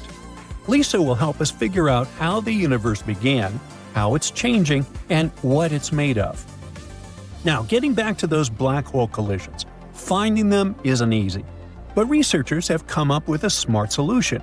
They're using artificial intelligence to make sure the signals from space aren't messed up by noise from Earth or the machines themselves. This work was part of a project focused on combining AI with space science. Scientists are getting more confident that intermediate mass black holes, the ones in between small and supermassive, are real. And they might be some of the most exciting things we can study using gravitational waves, both from Earth and from space. So the next big step? Looking to the Moon. Future detectors placed on the lunar surface could be even better at catching certain types of space waves, especially ones that Earth-based machines might miss.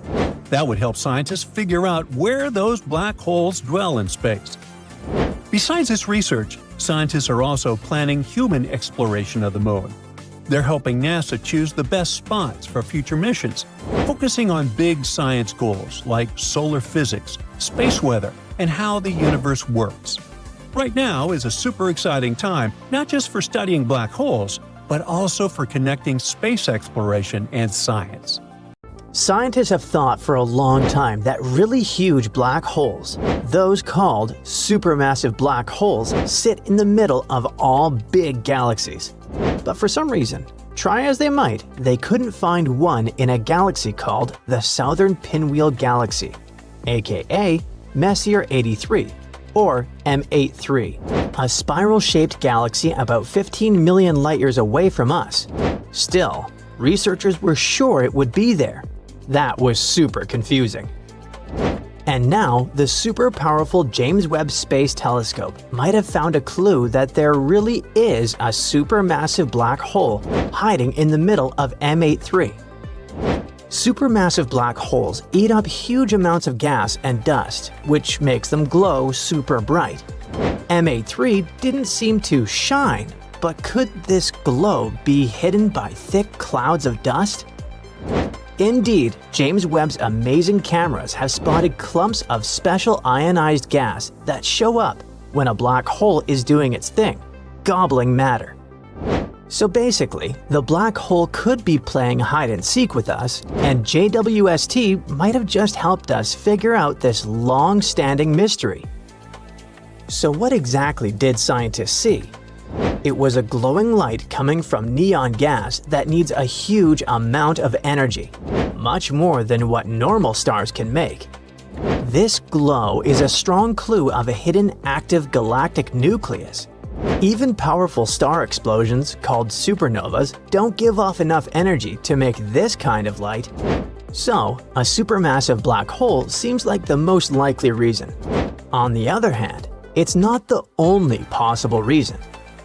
The glow might also come from shockwaves moving through the gas between stars, called the interstellar medium. To figure it out, scientists are going to take an even closer look using other powerful space tools like the Hubble Space Telescope, ALMA, and the Very Large Telescope.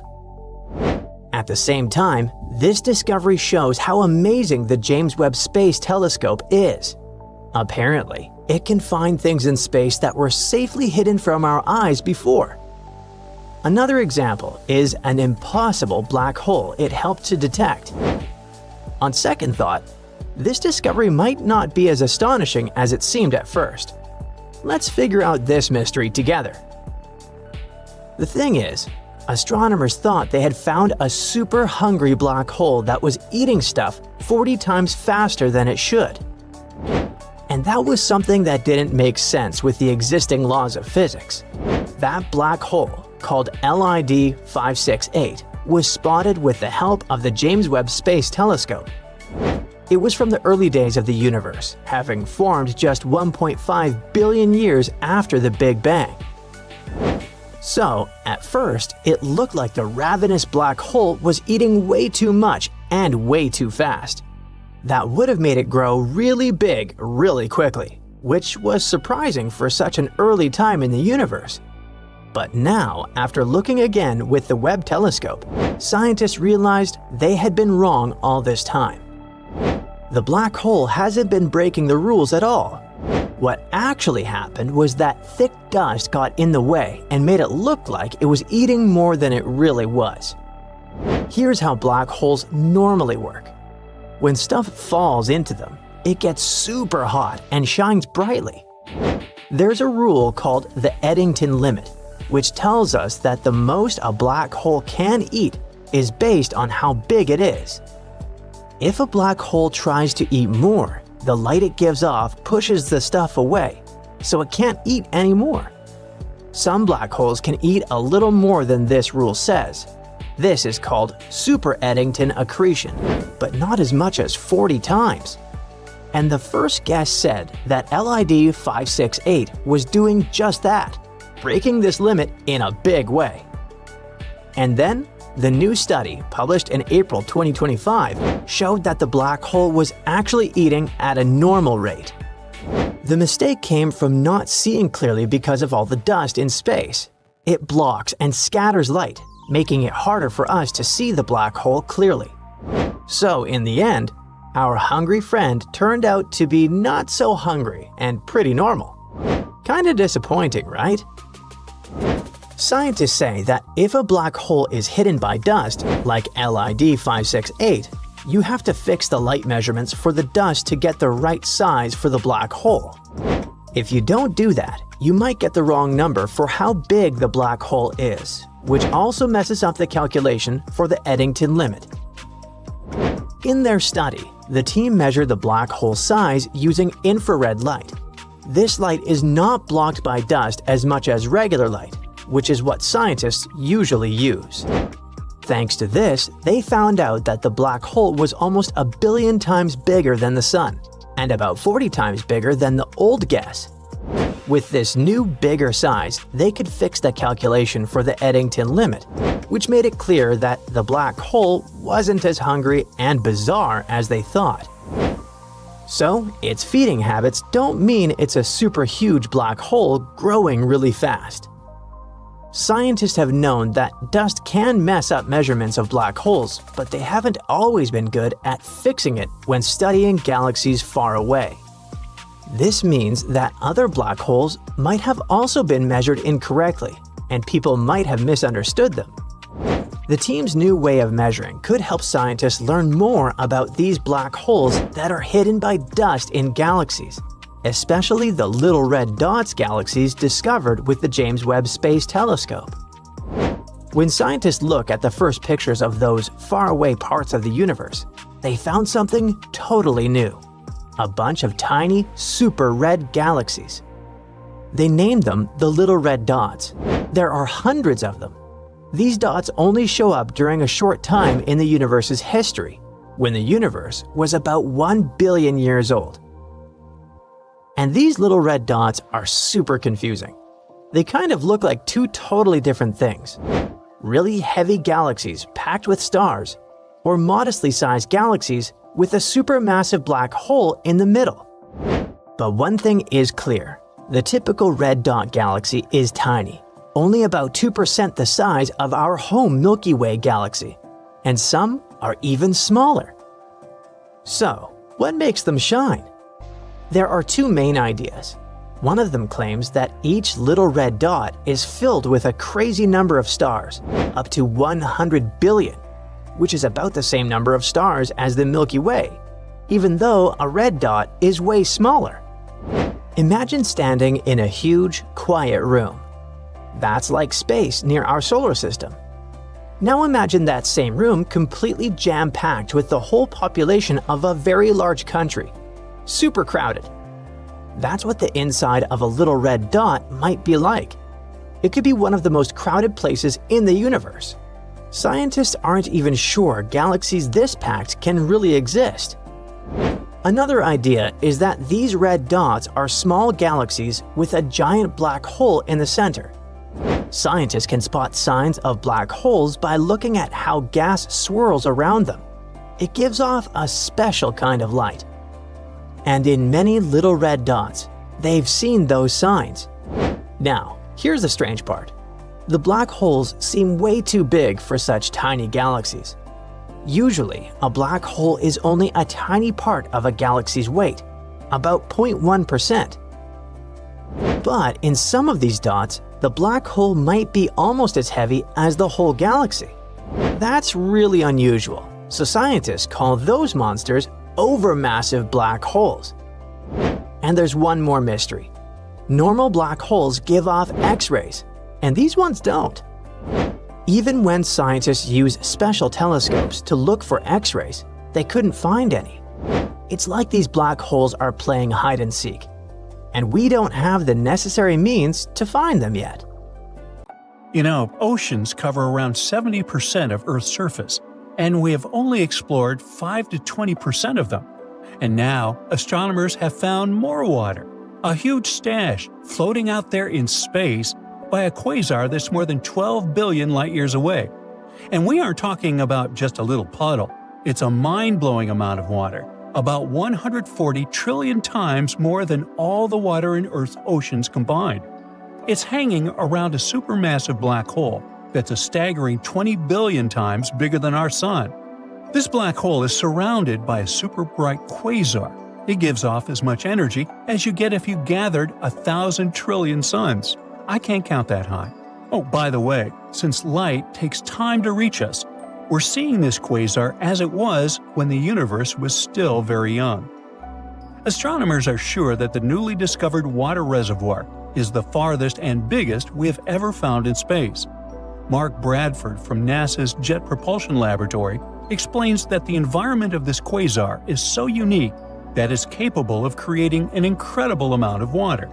Bradford's team, along with another group of astronomers, has been studying the quasar and the supermassive black hole at its center for quite some time.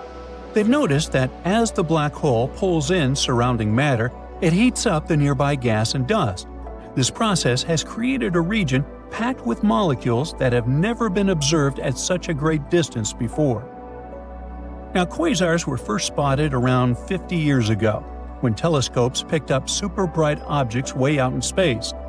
They're not regular stars. They shine from the centers of distant galaxies and are so powerful they outshine all the stars in their galaxy combined. At the heart of every quasar is a gigantic black hole, which is millions or even billions of times heavier than the Sun. When gas and dust swirl toward the black hole, they heat up and release an insane amount of energy. It makes quasars some of the brightest and most powerful things we've ever seen in space. Looking at quasars is like looking back in time. The light we see from them today has been traveling for billions of years. It gives scientists a peek at what the universe looked like way back in the past. Quasars can help us understand how galaxies formed, how matter spread out, and how the first cosmic structures came together. Some quasars shoot out massive jets of superfast particles. Stretching across space, they can sometimes change entire regions of the universe. But let's get back to that space water, or rather water vapor. When astronomers discovered it, it was floating around the quasar, spread across a huge area hundreds of light-years wide. For comparison, just 1 light-year is about 6 trillion miles. Even though the gas there is incredibly thin, unlike what we're used to on Earth, it's much warmer and denser than the gas found in most other galaxies, including our own Milky Way. The temperature of this gas is around minus 63 degrees Fahrenheit, and it's about 300 trillion times less dense than Earth's atmosphere. It does sound extreme, even in space terms, it's unusual. Now, water vapor isn't just another molecule. The very fact that it exists near the quasar hints that the area is regularly blasted with radiation. That's what keeps the gas warmer than usual. To add to the mystery, astronomers also found carbon monoxide and other molecules. In other words, there's plenty of raw material floating around. In the future, this gas could help the supermassive black hole grow even bigger, up to 6 times its current size. But that's just one of many potential scenarios. Some of the gas might get pulled into the black hole, some could form new stars, and some might even get flung out into space. Now, finding water vapor in such a distant quasar means that the basic building blocks of the universe have been around for billions of years. Water is crucial for life as we know it, so its presence so long ago hints that the ingredients for life existed much earlier than we might have thought. But water isn't just important for life. It also plays a key role in how stars and galaxies form. When giant clouds of gas cool down, water helps them collapse, making it easier for new stars to be born. But how did researchers even spot this massive cloud of water? In 2008, Bradford's team started looking for water in space with the help of a special instrument called Z-spec. It was attached to a 33-foot telescope in Hawaii. To double-check their findings, they used another powerful tool, CARMA. That's a group of radio dishes in the mountains of Southern California. At the same time, a different team was searching for water using a telescope in the French Alps. In 2010, the second team found a small hint of water in the distant quasar. It was just one teeny-tiny signal. After that, Bradford's group detected more signals. It was all the proof we needed to conclude that an enormous amount of water was actually out there. Now, our floating cloud of water vapor isn't the only place where we've found water beyond Earth. Scientists have recently made a huge discovery. It turns out there are massive reserves of liquid water hidden deep underground on Mars. So, in theory, future astronauts could use this water to support missions or even make Mars a long-term home. But of course, there's a catch. This water isn't sitting in nice, accessible lakes or oceans. It's buried so deep inside Mars that we have no way of reaching it with current technology. Scientists have figured this out by analyzing seismic data from the Mars InSight lander. It picked up some strange seismic activity, and the best way to explain it is by these hidden water reservoirs. Mars still does have some water today, mostly as ice on or just beneath the surface. But that's nothing compared to the massive amounts of water the planet had billions of years ago. The big mystery is, where did all that water go? Scientists think it could have either escaped into space or moved into the planet's interior, where it might now be trapped as liquid reservoirs or ice deposits. The problem? We have no way of measuring how much water Mars lost. So for now, that question remains unanswered. Earth's moon has water too, but not in the way you might think. Instead of lakes or rivers, the moon's water is mostly frozen ice, spread out unevenly across the surface. The cold, shadowed poles are especially full of it, since they never get sunlight. A lot of this ice is also mixed in with lunar soil and buried deep underground, making it super tricky to get to. Then there's Enceladus, one of Saturn's moons. It's tiny, just 314 miles across. It's small enough to fit inside Arizona. I think we should try that. Anyway, when NASA's Cassini space probe arrived at Saturn, scientists expected Enceladus to be a barren, frozen world. But instead, they saw huge plumes of icy particles and water vapor erupting from geysers near the South Pole. That meant there had to be a massive ocean hiding beneath its icy shell, sandwiched between the moon's rocky core and the frozen surface. The fact that this ocean is active and constantly sending material into space makes Enceladus a top candidate for future exploration. We also have Europa, one of Jupiter's moons, and one of the most promising places to search for alien life. Europa has a gigantic saltwater ocean, that could be 40 to 100 miles deep. This means it might hold more water than all of Earth's oceans combined. But there's a big obstacle. This ocean is hidden under a thick ice shell, which scientists think is 10 to 20 miles deep. Europa's ocean stays liquid because of tidal forces from Jupiter's gravity. The planet's massive pull stretches and squeezes the moon, creating friction, which heats up the interior, stopping the ocean from freezing solid.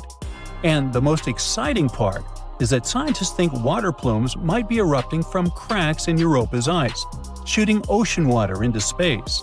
Now, if that's true, we could potentially sample the ocean without having to drill through miles of ice. But there are still a lot of unknowns. How big are Europa's water reservoirs? How quickly do they refreeze? And how does the intense temperature and pressure affect the ice? Scientists are eager to figure this out because Europa's ocean is one of the best bets we have for finding extraterrestrial microbes somewhere in our solar system.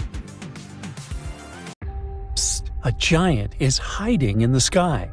Kipu is the biggest thing we've ever found in the nearby universe. It's been messing with our understanding of the universe for years, and we've just discovered it. Kipu is dense, powerful, and dangerous to ignore. If we don't understand structures like this, we might be reading the universe completely wrong. So, what exactly is it? It's not a solid object like a planet or a star, and it's not a single thing. It's a superstructure, basically an entire region of the universe, a tangled mess of matter spanning a huge amount of space stitched together by gravity. Kipu is made up of an enormous web of galaxies, galaxy clusters or giant groups of galaxies, gas and dark matter. It's like a superhighway, with galaxy clusters being the cities, filaments being the roads, and dark matter being the invisible infrastructure holding it all together. This giant stretches across 1.3 billion light-years. That means if you traveled at the speed of light, it would still take you 1,003,000,000 years just to cross it. Kipu also holds 200 quadrillion solar masses, even though it only takes up 13% of the observable universe. The name Kipu comes from the Incan system of knotted cords used to record things, called quipus. It was like a writing system.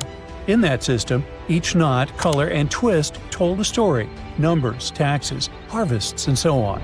So, when astronomers saw this colossal structure in space, long, tangled, and branching like space cords, they named it after this language of knots. Plus, the shape of the space reminded scientists of those threads. There's a long central filament, and the smaller ones are branching off the sides. What's even more fascinating, Kipu isn't alone. When scientists mapped this part of the universe, they found 5 of these massive structures. They aren't just sitting there either. They formed over billions of years through gravity slowly pulling matter together. All told, all those giants hold nearly half of all the galaxy clusters in that region, 30% of all the galaxies, and a quarter of all the matter in the observable universe. The team that found Kipu used a clever trick. They searched for X-rays coming from galaxy clusters. These clusters aren't just full of galaxies, they're also filled with superhot gas. That gas is so hot it glows in X-ray light, which we can't see with our eyes, but special telescopes can. If there's a lot of that X-ray glow, it means there's a huge amount of matter, galaxies, gas, and dark matter all pulled together by gravity. That's where the densest, most crowded areas of the universe are. So, by following the X-ray glow, the scientists could draw a map showing where the biggest cosmic structures like Kipu were hiding. Why does any of this matter? Because these megastructures mess with everything. First of all, they warp the cosmic microwave background, the ancient light left over from the Big Bang. It's a faint glow of light that fills the entire universe. After the Big Bang happened and our world was created, it emitted its very first light and signals that still haven't completely weakened yet. The leftover radiation is still coming to us, even after 13.8 billion years. By studying this ancient light, scientists can learn what the early universe looked like, and Kipu ruins it for us. These megastructures hold so much gravity that they bend and distort this ancient light as it passes through them. That's called the integrated Sachs-Wolf effect. These warps add noise to the original signal, and now it's harder for us to get a proper, clearer understanding of what the baby universe looked like and how it expanded. They also mess with the Hubble constant. The universe is constantly expanding, and the Hubble constant tells us how fast it's growing. In other words, how quickly galaxies are moving apart from each other. But giant things in space, like Kipu, have so much gravity that they pull nearby galaxies toward them, messing up the way those galaxies move. This makes it harder for scientists to measure the universe's true speed of expansion. They can't tell if a galaxy is moving because of the universe growing or just because it's being pulled by something huge nearby. And finally, there's gravitational lensing. Light in space travels constantly, but it doesn't always follow a straight line. If the space gets distorted, like by gravity, then the light traveling through the space will get bent and distorted too. Gravitational lensing is when light from faraway galaxies gets bent because it passes by something supermassive, like Kipu here. That huge gravity pulls on the light, like how a heavy ball can bend a sheet. And since light delivers information to us, literally makes us see what things look like, this bending distorts how we see galaxies. The images of galaxies end up looking stretched, brighter, or we can even find an entire galaxy in the wrong place. It's like looking at our universe through a warped magnifying glass. If we're not careful, we could misread those distortions and get the wrong idea about what our world looks like. Luckily, we didn't just drop these mysterious superstructures out of nowhere. Astronomers suspected that something like that should be out there. They just didn't know for sure. Our best model for the universe is called Lambda CDM. It says, universe started with the Big Bang, is still expanding, and is mostly made of mysterious stuff, dark energy, and cold dark matter, the CDM part. We can't see or touch these things, but we know they exist, because if they didn't, our universe would literally break apart. This model matches what we do see, like galaxies forming, how stars move, and the overall shape of the universe. So even if some puzzle pieces by themselves are still a mystery, they match the actual picture. And this model actually predicted things like Kipu. When scientists ran simulations using that model, they saw similar structures forming, giant cosmic webs of galaxies tied together by gravity. Kipu matched those predictions in real life. This also means that Lambda CDM is matching real life once again, thank heavens. No huge surprises here. But now that we actually found it, it's the largest known structure in the observable universe. There was another giant before Kipu, the Sloan Great Wall. That one was discovered in 2003 and was believed to be one of the largest structures ever found. And it's still an absolute monster. The Sloan Great Wall stretches over 1 billion light-years across. It's called a wall, but it's not like a wall you'd find on Earth. It's also a vast cosmic web, made up of thousands of galaxies and gas connected by dark matter. What makes both Kipu and the Sloan Great Wall so surprising is that they literally seem too big to exist. According to the Lambda CDM model, structures that huge shouldn't be common, especially at the time they formed. How did these giants form so fast in a universe that's supposed to be growing, expanding, and smoothing over time? And if we keep finding more of them, that would be completely insane. It could mean there's something deeper going on in the way our world is built. It's all part of our crazy Copernican journey, a long series of discoveries where we just keep getting humbled by the universe. Every time we find something like this, we realize even more how we're not the center of everything. First, we learned the Earth wasn't the center of the solar system. Then we found that the solar system is just one speck in a galaxy. Now, even galaxy superclusters, which we believe to be the biggest, are being dwarfed by structures like Kipu and the Sloan Great Wall. But also, these structures won't last forever. Kipu is temporary. Over billions of years, gravity will tear it apart, breaking it into smaller pieces. Some parts will collapse into tighter clusters, others will drift apart. Right now, though, it's one of the most important structures in the known universe. It shapes how galaxies form. It bends light, making it super important for us to decipher. It literally messes with our understanding of the cosmos.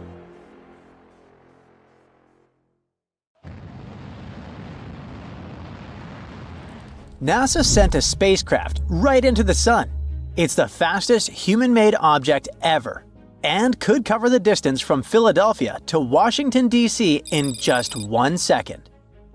The Parker Solar Probe's mission is to study our star's dangerous behavior. Scientists warn that massive solar storms are inevitable, and the consequences could be catastrophic for our planet. The spacecraft got 7 times closer to the sun than any other probe ever did. It managed to do so during its 20-second flyby to the star since its launch in 2018. Because our star is so massive, its gravity is really strong, like a giant magnet. As the probe flies around the sun, it uses gravity to go faster and faster and eventually picks up that crazy speed.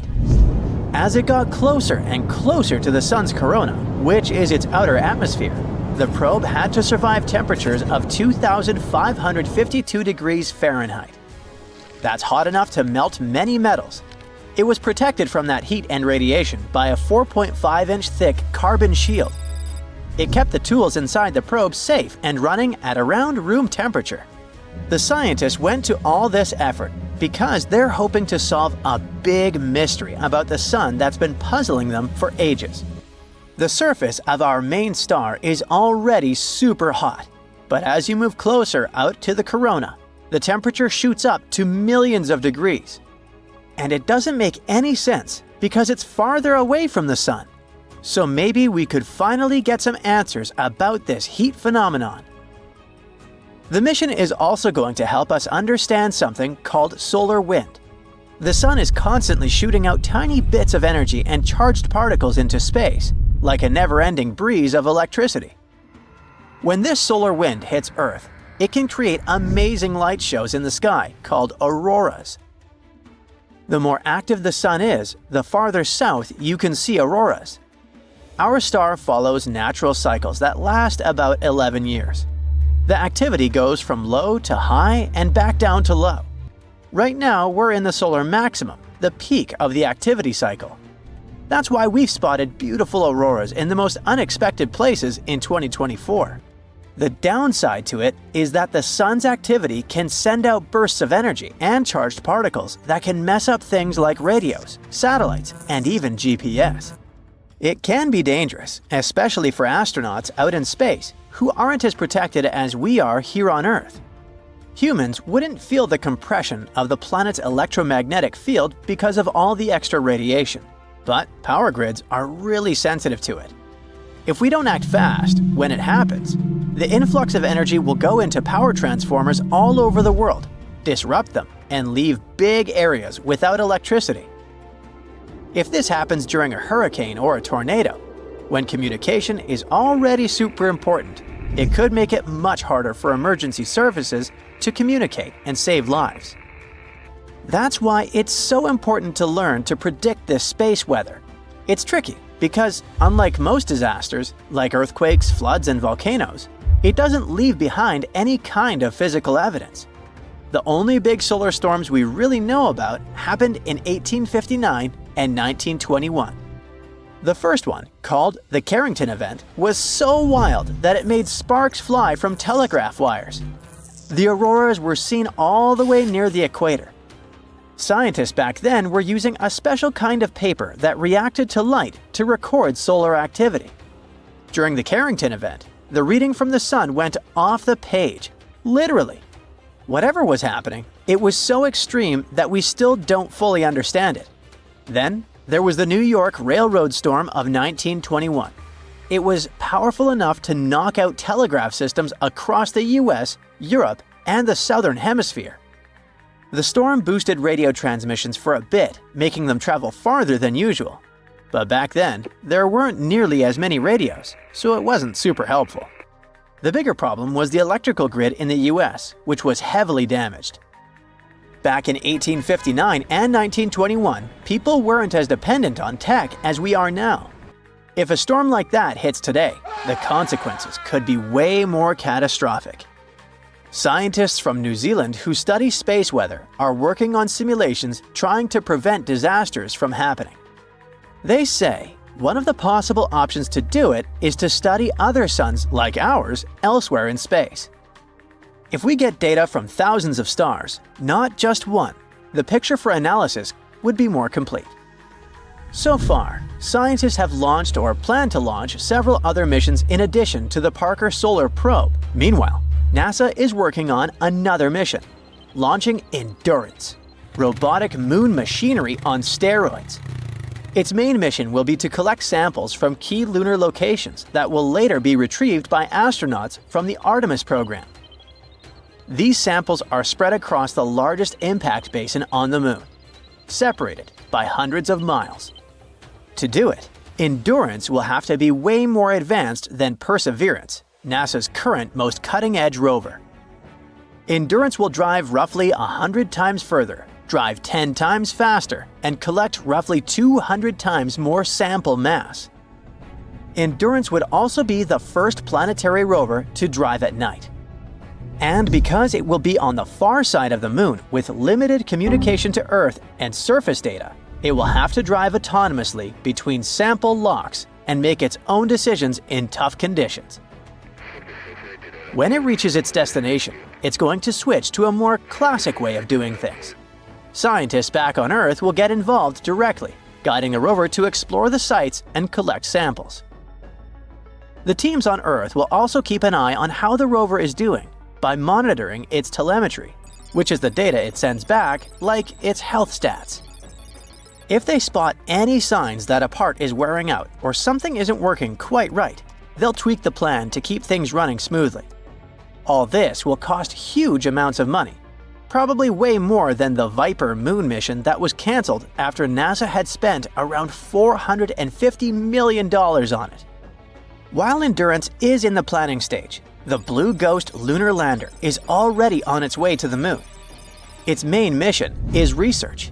It will spend 25 days in Earth's orbit, taking measurements and waiting for the right time to fling itself to the Moon.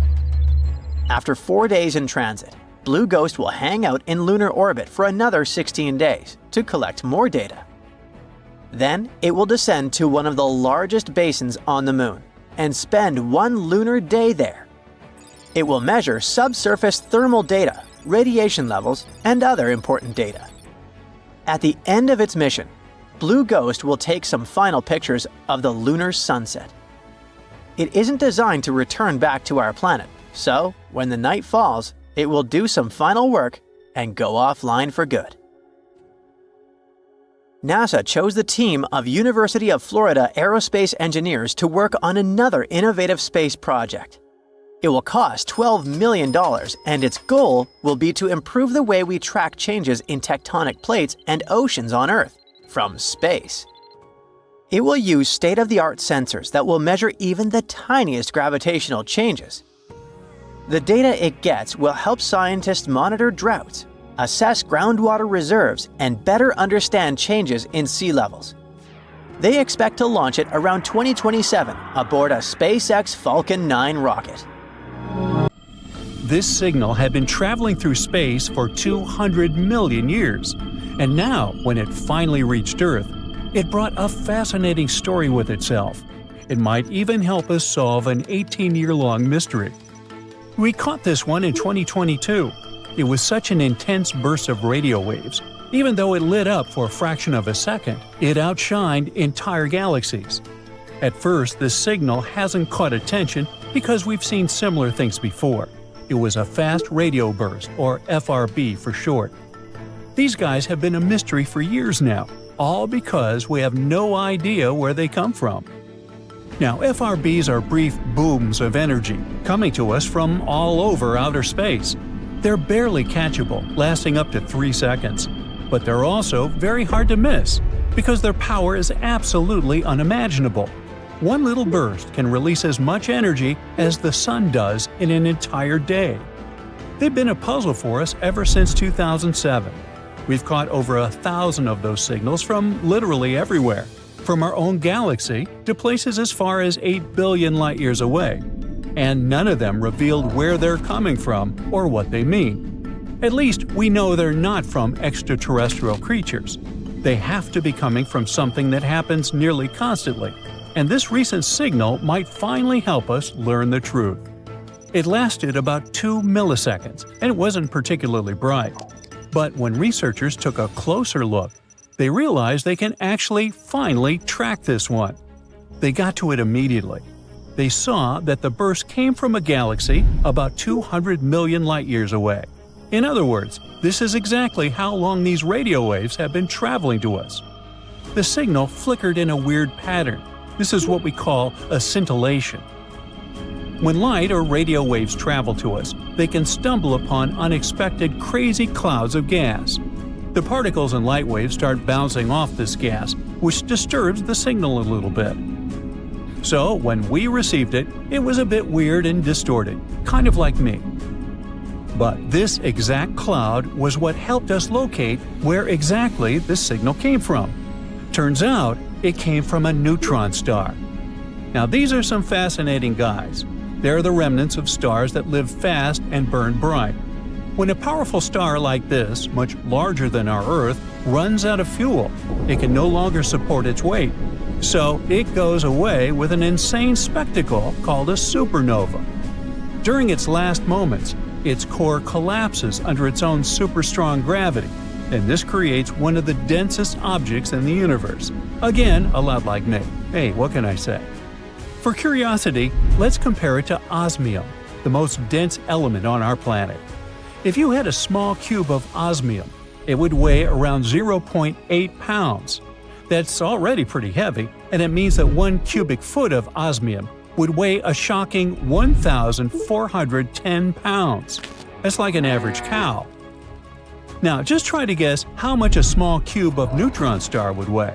Wrong. It would be a horrifying 7 billion tons per one little cube. Don't even think about holding it in your hand. That thing would warp the fabric of reality around it. It's kind of like trying to imagine Mount Everest being squeezed into a tiny ball. Hard to even imagine.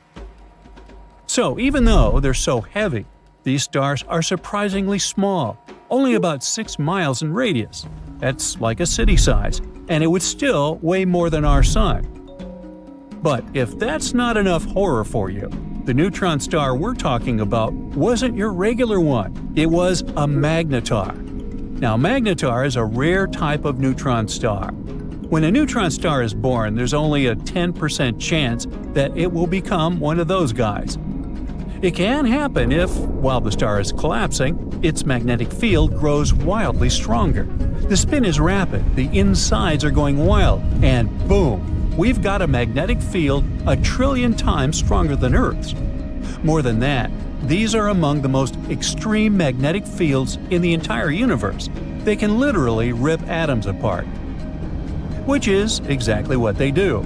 They just rip everything apart. So they end up being surrounded by a super hot, electrically charged soup of particles called plasma. The magnetic field is going wacky, twisting, and bending the plasma as it sees fit. And this all just ends up as an ultra-hot party. Everyone is constantly colliding, scattering, and being absorbed. Not the best place for a hangout. Now, back to our main character. The magnetar in our story also had a plasma soup and a terrifying invisible field surrounding it. And this is exactly where that mysterious signal came from. A signal was born somewhere in that place, at a distance of 6,200 miles away from the magnetar. Sounds like a lot, but that's a distance shorter than a flight from New York to Singapore. But this is very weird, because how can a radio burst even escape a place like that? Now, usually they'd end up being blocked or absorbed. Most often, radio waves end up hanging out there like in a cage. This one, however, managed to break free somehow, which means that something happened that punched through the plasma. Energy somehow goes goofy, twists and reshapes itself in such ways that it starts releasing radio waves. Now, in any case, this means that FRBs most likely come from neutron stars and various types, like magnetars or pulsars.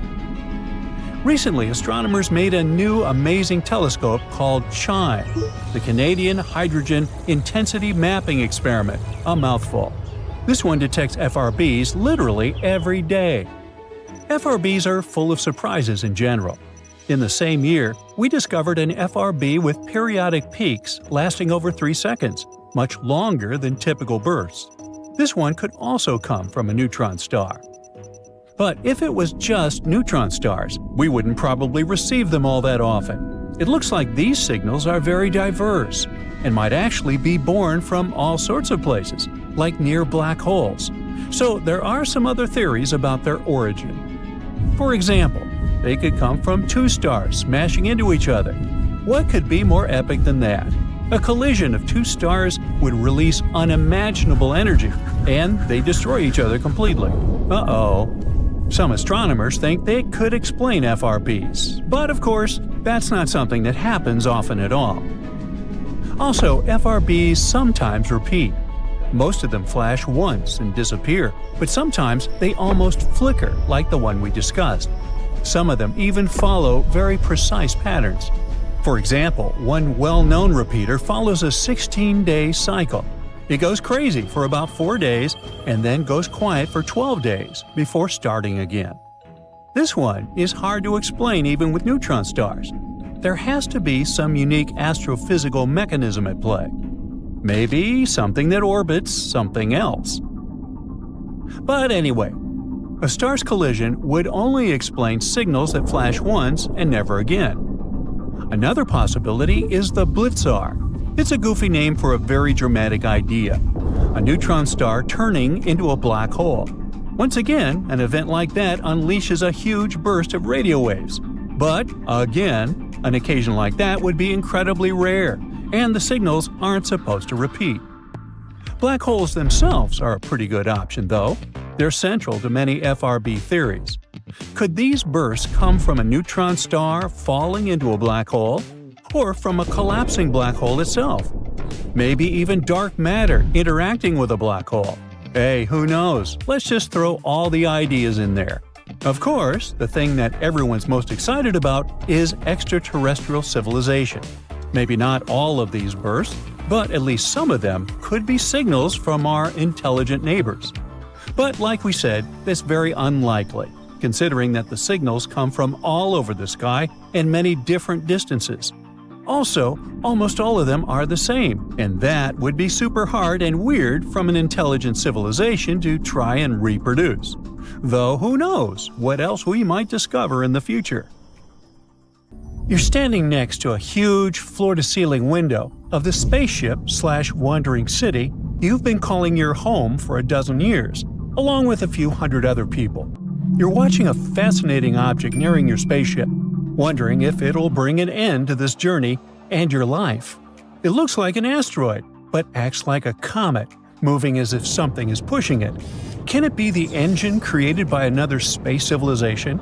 Are you doomed, or are you about to have contact with a different kind of intelligence?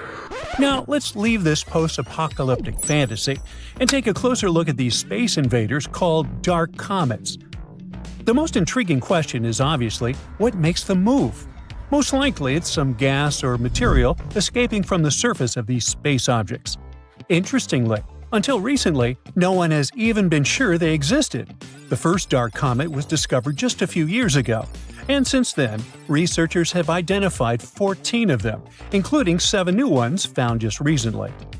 The story of dark comets began in 2016, when scientists noticed something strange about an asteroid called 2003 RM. Its orbit wasn't quite what they expected. It had shifted slightly, and no one could explain that shift by typical asteroid behavior, when they received tiny pushes caused by sunlight heating an asteroid unevenly. Instead, the movement suggested that 2003 RM might have been releasing material, something comets often do. But there was a catch. The thing didn't look like a comet. There was no tail, no visible gas cloud. It was just a tiny dot of light, like a regular asteroid. At first, scientists thought 2003 RM was just a one-off mystery. But in 2017, a telescope spotted another strange object, this one from outside our solar system. It was Oumuamua. It too looked like an asteroid, but had a path that changed as if gas were escaping from it. The similarities between Oumuamua and 2003 RM made researchers think there might be more of such odd objects out there.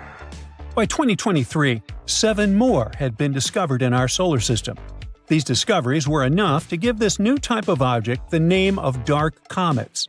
Now, scientists have enough data to start noticing patterns and learning more about their characteristics. And so, they have identified two main groups of dark comets. The first group, called outer dark comets, is larger, with sizes ranging from hundreds of feet to even more.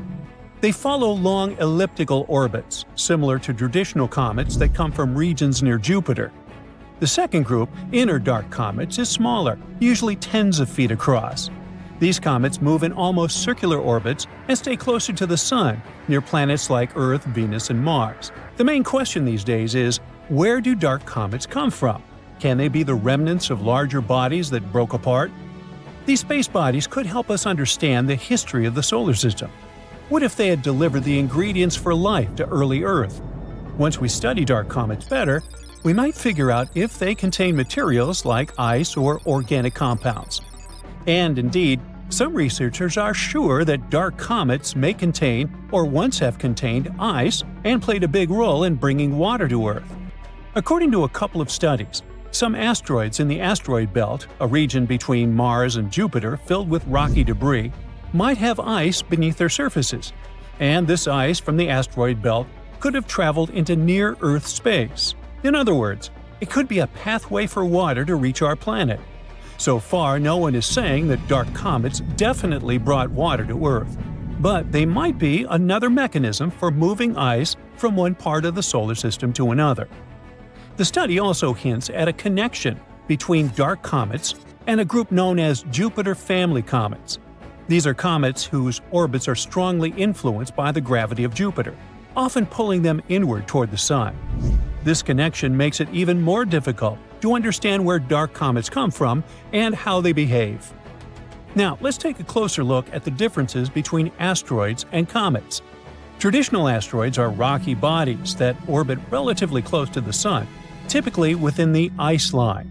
This region is so close to the Sun that any ice on an asteroid surface would turn directly from a solid into a gas, leaving behind only rock. Comets, in turn, are icy bodies that form farther from the Sun. When they approach the inner solar system, their ice starts turning from a solid to a gas tube, creating a visible cloud called a coma or a tail while releasing dust and gas. Dark comets blur these definitions. They appear as rocky asteroid objects without a coma or tail, but they have behavior typical of comets, and that's small non-gravitational accelerations. These accelerations occur when ice turns into gas, giving the object a slight push. After analyzing 7 known dark comets, astronomers estimated that between 0.5% and 60% of all near-Earth objects might belong to this mysterious category. And since dark comets likely come from the asteroid belt, ice is likely to exist even in the regions of the belt previously thought to be too warm. Now, near-Earth objects, like dark comets, don't stay in the same orbit forever. The near-Earth environment is unstable, and objects typically remain there for about 10 million years. Since the solar system is over 4.5 billion years old, this means that new near-Earth objects must constantly replace those that are lost. Now, astronomers have used computer models to simulate the movement of objects under the influence of non-gravitational accelerations. They've traced the paths of these objects over a span of 100,000 years and discovered that many ended up in the same regions where we find dark comets today. Now, do you remember that space rock 2003 RM, which was the first to be called a dark comet? Well, it provided a particularly interesting clue. Its elliptical orbit brings it close to Earth, then out near Jupiter, before returning to Earth again. This trajectory matches what scientists would expect from a Jupiter family comet, an object that was likely knocked inward from its original orbit. Most of the other dark comets studied, however, seem to have come from the inner regions of the asteroid belt, closer to Mars.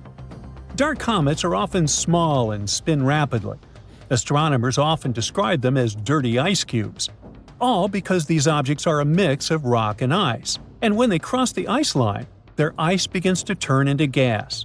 This process not only causes those small non-gravitational accelerations, but also increases their spin rate. And the faster these objects spin, the easier they can break apart into smaller fragments.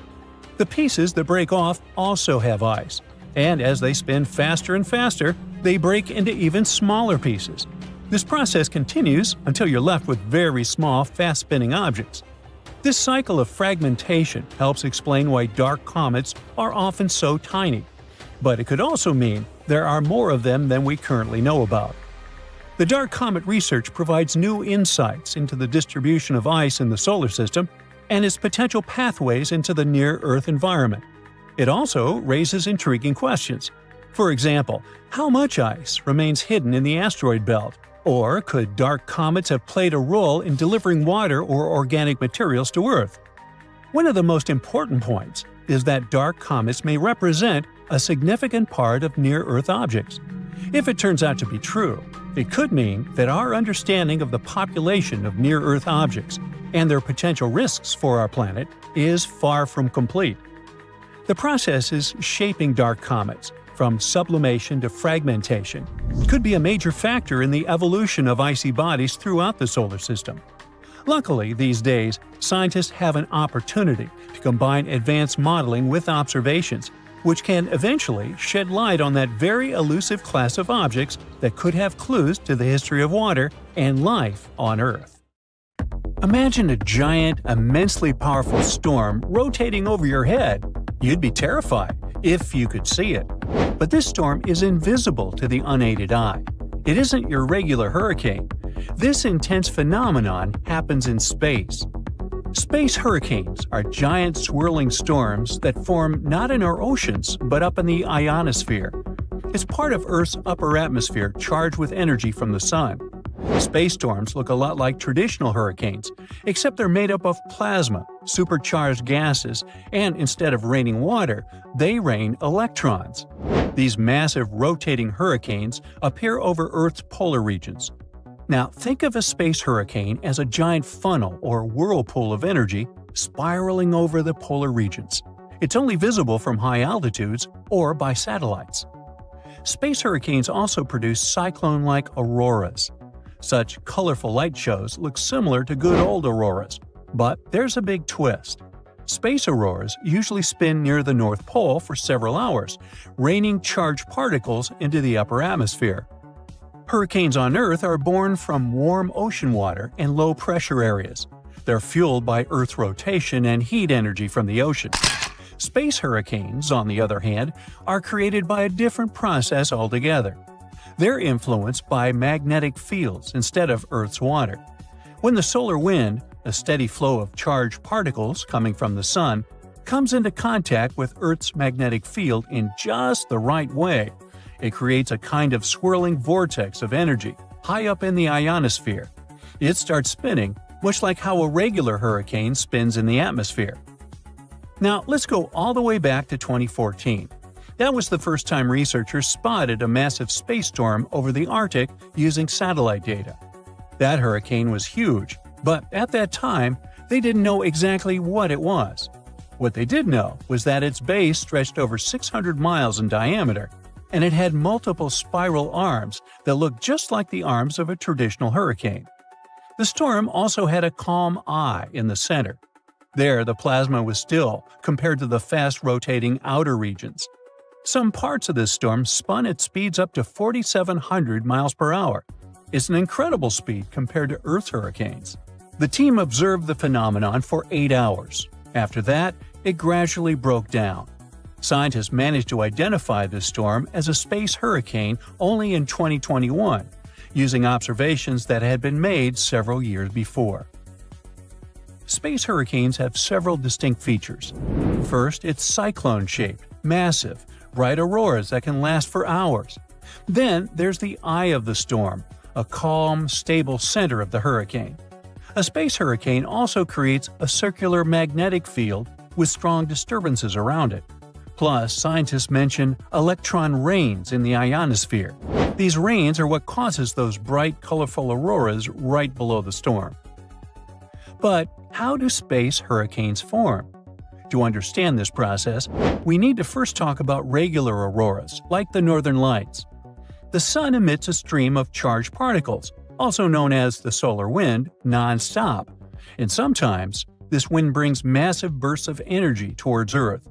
Luckily, Earth has a magnetic field that acts like a shield, protecting us from most of this high-energy solar radiation.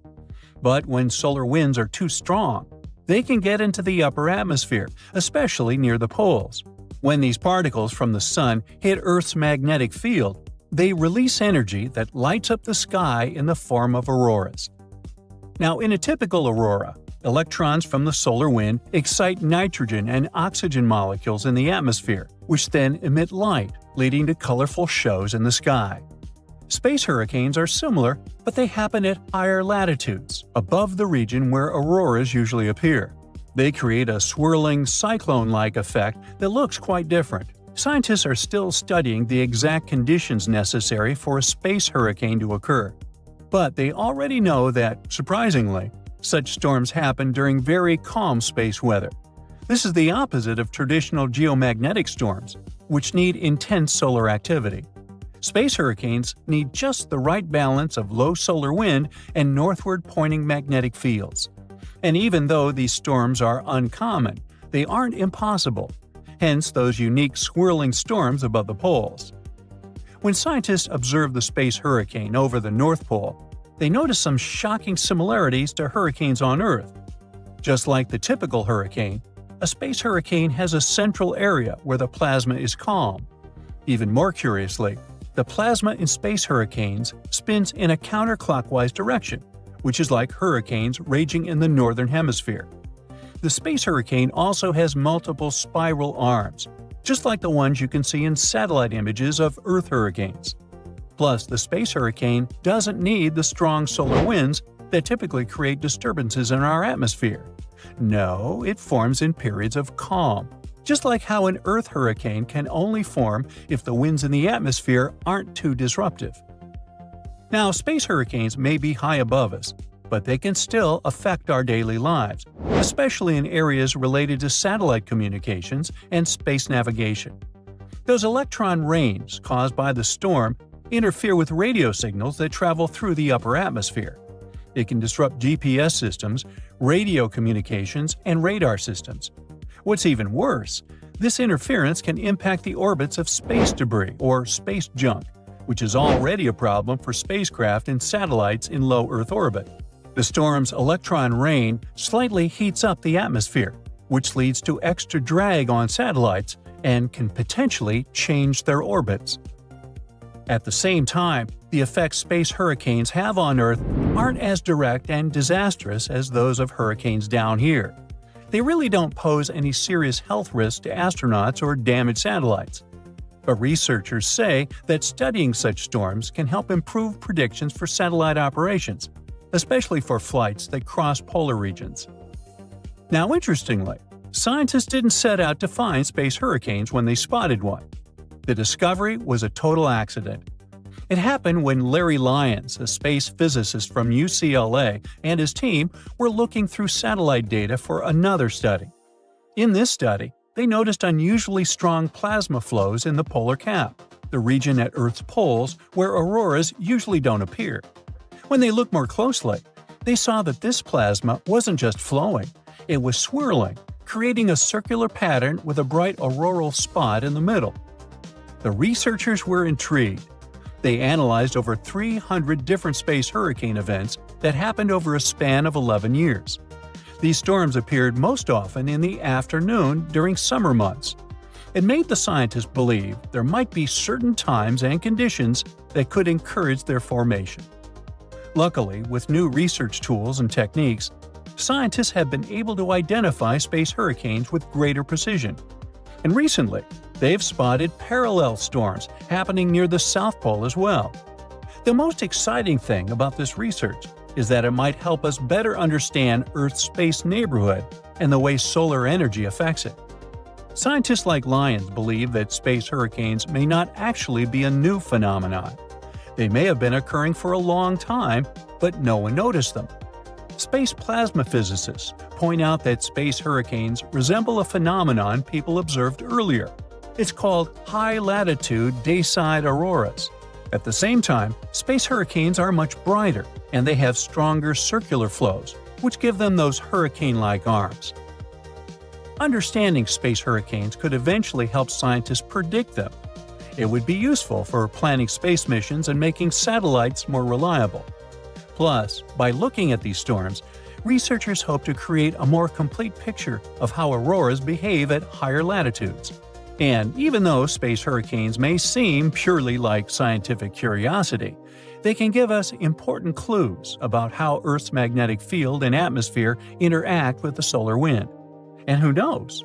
This understanding might even help us spot similar storms on other planets with magnetic fields. It could offer clues about magnetic storms beyond Earth. Usually, when we look at the photos of astronauts in space, we can see that they're sort of attached to the spacecraft. But there was one brave astronaut who took a wild step into the great unknown without any safety line connecting him to the shuttle. This brave man was Bruce McCandless, and he did that stunt back in 1984. How did he come back, you may ask?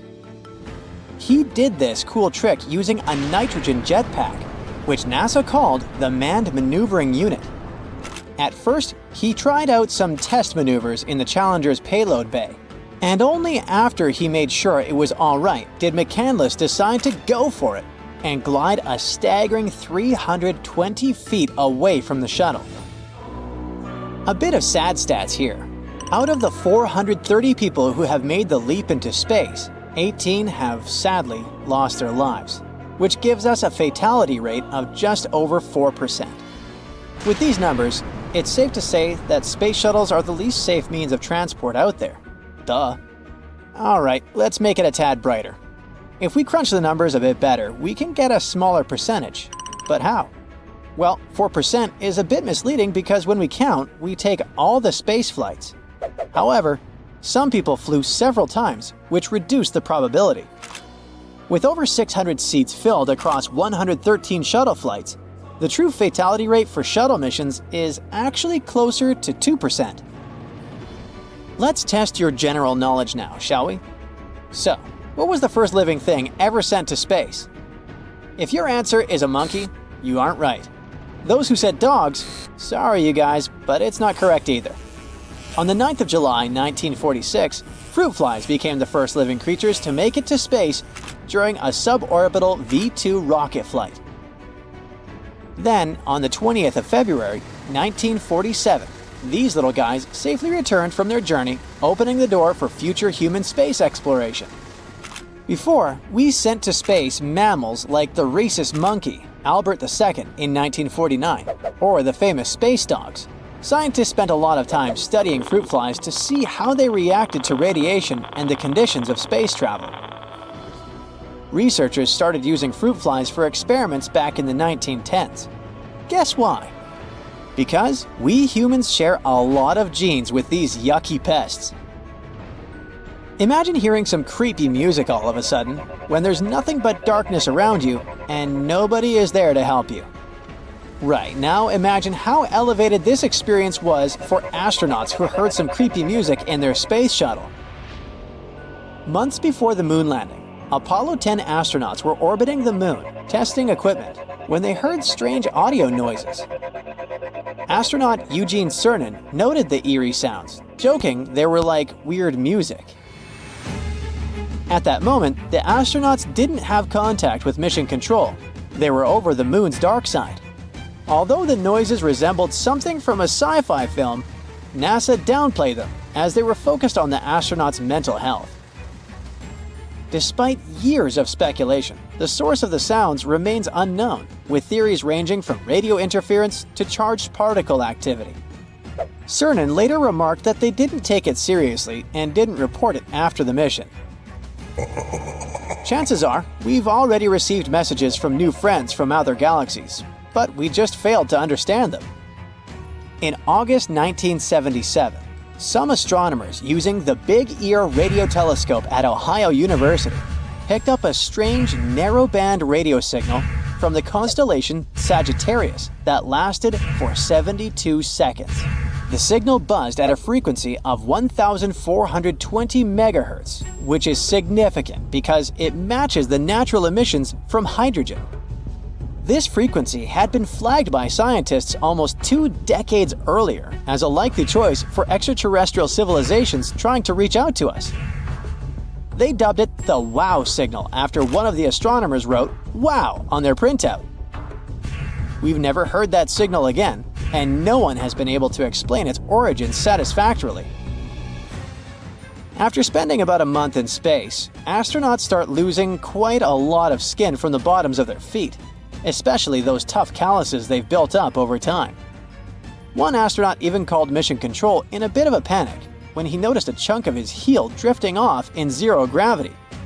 But no worries, as the old calluses peel away, new ones spring up from the tops of their feet. They need that grip to hold on to all the restraints, kind of like airborne trapeze artists. Going number 1 and seeing blood is as scary as it sounds, and yes, in the weightlessness of space, blood doesn't settle in the lower body in the same way it does on Earth. This can lead to some alarming situations on board. Natural urges are universal, regardless of location. There are 2 main reasons why astronauts are unable to use traditional toilets in space. First, water is an extremely valuable resource aboard a spacecraft. Second, there's no gravitational flow of water in space. The drinkable water on a space station is contained in pouches and is used accordingly. In a weightless environment, a specialized device with suction and disposable bags is used for waste collection, with the storage being replaced every 10 days. Additionally, spacecraft are equipped with complex systems designed to recycle and filter liquid waste, converting it back into usable water for the astronauts' daily needs.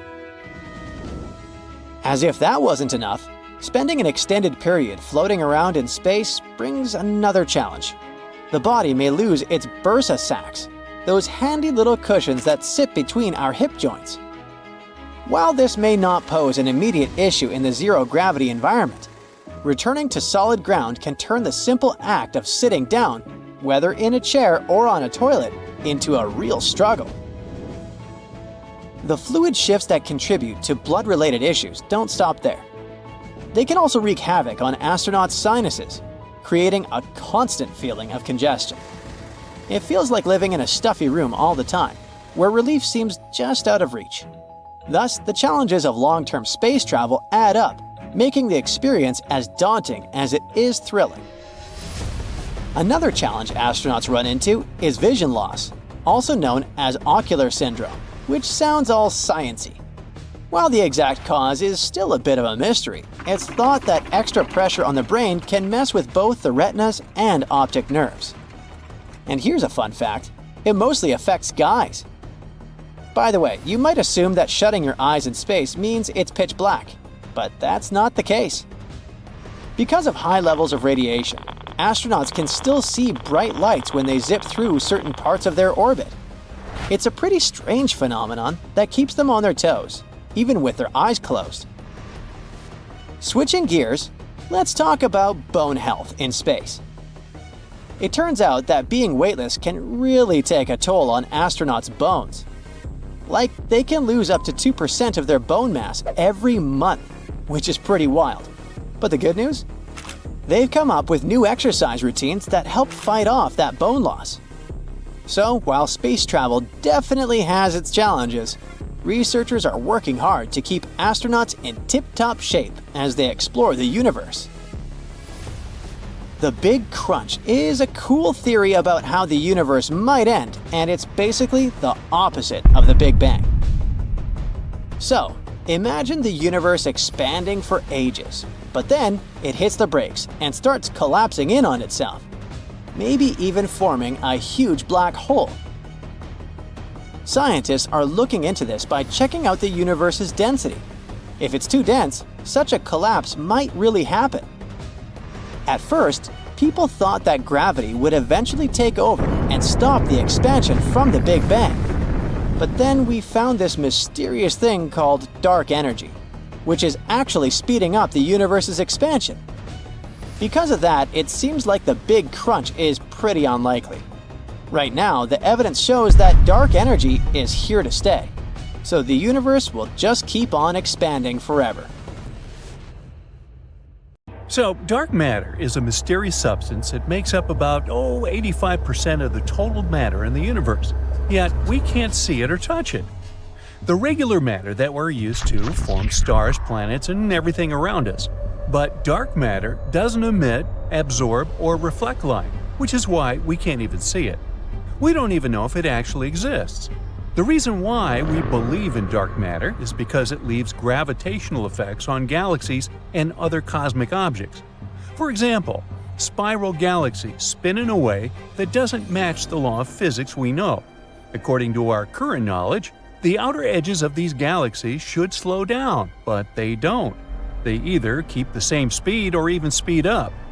It also seems to be acting like an invisible glue able to hold stars together. But even though it's fundamentally important for our world, we still don't know exactly what dark matter is made of. This has been going on for years. Some experiments saw hints of it, but no one's been able to prove it beyond a doubt.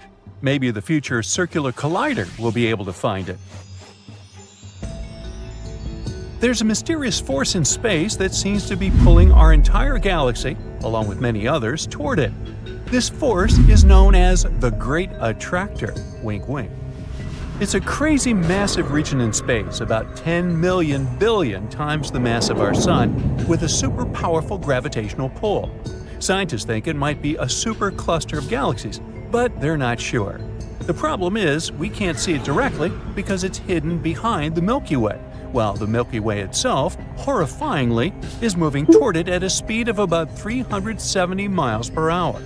Now, just like with dark matter, we only know it's there because of how it affects the movement of galaxies around it. These galaxies are being pulled toward this region, even though, since the universe is expanding, they should be moving away from each other. What's even weirder is that this great attractor might itself be moving toward something even bigger, the Shapley supercluster. It's the largest concentration of galaxies in our nearby universe. In 2017, astronomers discovered a strange object called Oumuamua. This was the first known visitor from another star system. The thing was quite small, from about 330 feet to about 0.6 miles long. It was also long and thin, had a reddish color, and moved in a very unusual way.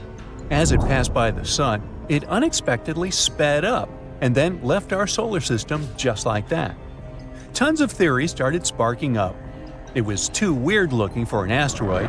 Scientists thought it might be a comet, but it didn't have the usual traits of one, like a tail of gas and dust. Eventually, some scientists even started to suggest the wildest theories, like it might be an extraterrestrial probe. People have been making a huge fuss about Oumuamua ever since. But after a while, it turned out it was just a natural object with unique properties. It was probably a fragment from a distant star system, like a piece of a disintegrated comet or even a chunk of a planet. But Oumuamua caught everyone's attention so much that in 2022, astronomers even proposed to send a spacecraft to catch up with it.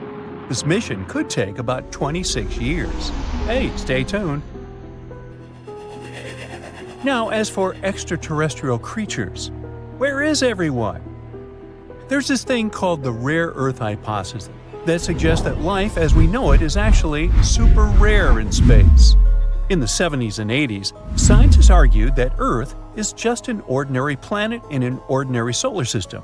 If we look at it this way, life should be widespread across the universe. It seems unreasonable to think that with trillions of planets out there, there will be no planet like ours anywhere.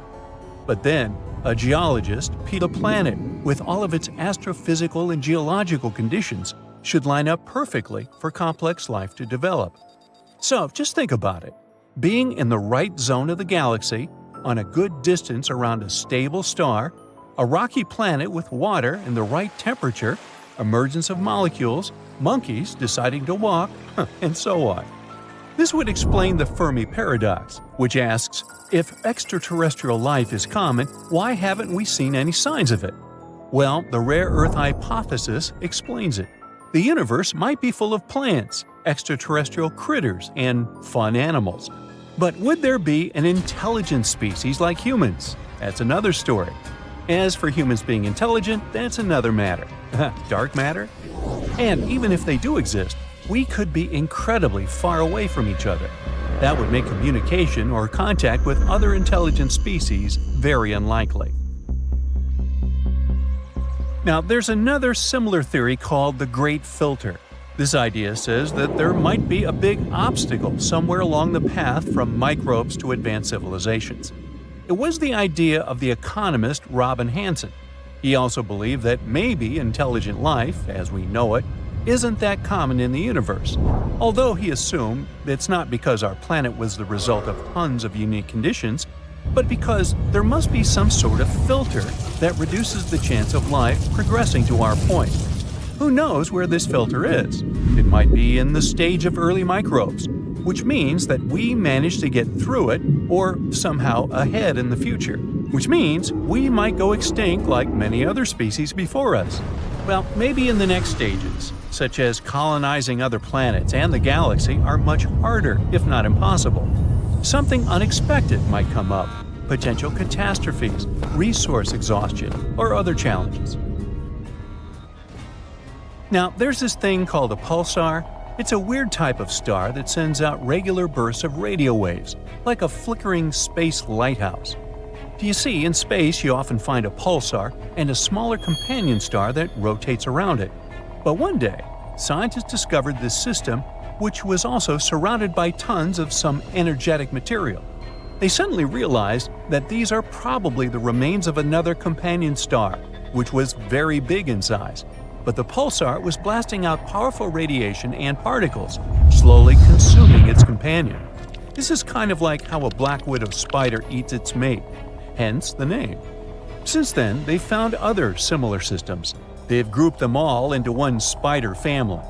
There are also redback pulsars, which destroy slightly larger companions, and huntsman pulsars, which have companions that are massive enough to resist being completely destroyed. Even though so many safety measures are taken, space is still an unpredictable place where we don't have as much power as we'd like to. Back in 1973, during a spacewalk on the Skylab space station, two astronauts were in a very risky situation. They were out in space fixing things, but they didn't have the same handy jetpacks like astronauts do today. They could only rely on safety tethers. Suddenly, the solar arrays they were working on moved unexpectedly and pushed them out of their position, almost sending them drifting off into space. Thankfully, the safety ropes did their job. Strong, resistant to heat, and attached to astronauts' waists, these tethers can hold a weight of about 881 pounds. This accident happened before SAFER came into use. It's easy to understand why accidents at work are way scarier up there than some regular 9-to-5 job on Earth. But that's why you have more training and special equipment to keep you safe. First, astronauts are always attached to the spacecraft with tethers, so they don't float away like a helium balloon. It may seem like a spacewalk is such a big deal that the ISS needs to stop when the astronauts are out there doing their thing, but it's not like that. If the ISS were ever to stop, it would fall straight down to our planet. So, once an astronaut is in a stable orbit, they stay in that orbit, unless some new force acts out. The first spacewalk wasn't as simple as those done later. It was performed in 1965, and it lasted 12 minutes. Two men set out on a mission. One of them was supposed to float in space for a while taking pictures. But things went wrong. His spacesuit expanded too much, making it hard to move. He started to feel overheated, so he had to let some oxygen out of his suit, which was very risky. He could run out of air or get sick like a deep-sea diver. Getting back into the spacecraft was tough as well, but he somehow managed to do it. Then, more problems came. The spacecraft started spinning, oxygen levels rose dangerously, and there was a risk of an explosion. After a lot of struggle, they made it back to Earth, but landed in a random forest surrounded by wolves and bears during a snowstorm. It took a rescue party to find them. Not a very encouraging story to listen to while you're waiting to go out. But cheer up, things have improved since then. Hundreds of astronauts have taken spacewalks without any serious problems. So here you are, whizzing right along with the giant ISS. Your first spacewalk goes almost flawlessly, so you can enjoy the view a bit. It's hard to control the way you move, but tethers still do their job, so you can focus on your task. Until you realize they failed. How did they untie? You notice you're floating off in some random direction. There's nothing you can hold on to. Your body is weightless, and it has started to spin around. It's so frustrating when you can't take control of your movements. An astronaut named Scott Kelly described this unpleasant feeling in his book Endurance. He was turning around and upside down in the darkness and could see nothing but what was right there in front of his face. It was like a scuba diver floating in murky waters, totally disoriented, with no way of telling which direction was wrong and which one could be right. In space, you can't kick or flail to change your course. It might be fun floating inside a spacecraft with zero gravity, playing and fooling around, but seeing just the endless void filled with stars in the distance and knowing what could happen makes it frightening. And now you're getting closer to Earth's atmosphere. It might seem like the safest option because it makes you feel like you're going home, but in reality, you better hope you'll change direction. If your angle and speed are wrong, you might re-enter the planet's atmosphere and burn up. Not a good deal. NASA trains astronauts for such situations, so you know what's your next step: activating an emergency jetpack called SAFER. This tool is designed to help you stabilize and move in space. You don't even need the tethers. You can control the movements of your jetpack with a small joystick. Finally, all those hours of playing video games will pay off. These jetpacks became an inevitable part of the spacewalk package almost 30 years ago. So far, no astronaut has had to use one during a spacewalk. Whew! You're back on track, and you're moving away from Earth's atmosphere. You're getting closer to the ISS, flying manually. Oops! These jetpacks have one big flaw. They have a limited amount of fuel, and your SAFER has just run out of it. Okay, take a deep breath. One of the most important things every astronaut has to learn is to be prepared for literally anything.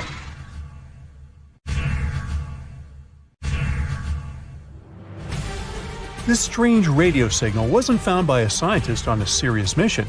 It was actually discovered by a college student just doing a regular project for school. Tyrone O'Doherty, an undergrad student at Curtin University in Australia, was sifting through old data of the southern sky. He was looking for any weird blinking radio signals. He finally stumbled upon one from 2018 that seemed to shoot radio waves towards Earth like a lighthouse beam.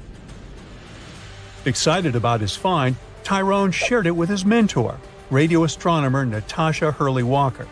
She dove into researching this signal, hoping for a breakthrough. But despite checking different frequency data, they hit a dead end. But then, Natasha spotted a pattern. The signal repeated every 18 minutes. This was huge.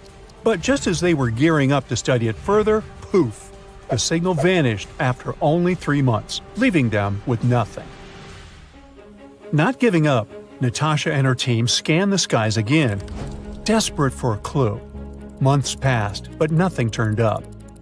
They were ready to give up, and then suddenly, a new signal popped up. This one kept blinking for 5 minutes, then it disappeared. And then it came back exactly 22 minutes later. The main question was if that signal was related to an 18-minute one. To figure it out, Natasha went back to the old radio data from that area. As they dug deeper, they realized that yes, and these signals aren't anything new. They've been beaming towards Earth for 35 years. Back in 1988, Indian and American telescopes had caught them, but they got buried under tons of other data. This was great news for space explorers because it meant they could now calculate how far away this mysterious object was. After doing the math, they figured out it was incredibly far, even on a space scale, 15,000 light-years from Earth. Now, the only thing left to uncover was what exactly this object was. Walker and his team started comparing it to all the known radio-emitting objects out there. Yet its source remains a mystery. The signals still pop up every 22 minutes on NASA screens, always ending with a frustrating "match not found" message. The scientists called it J183910. Some think that the signal might come from some extraterrestrial beings.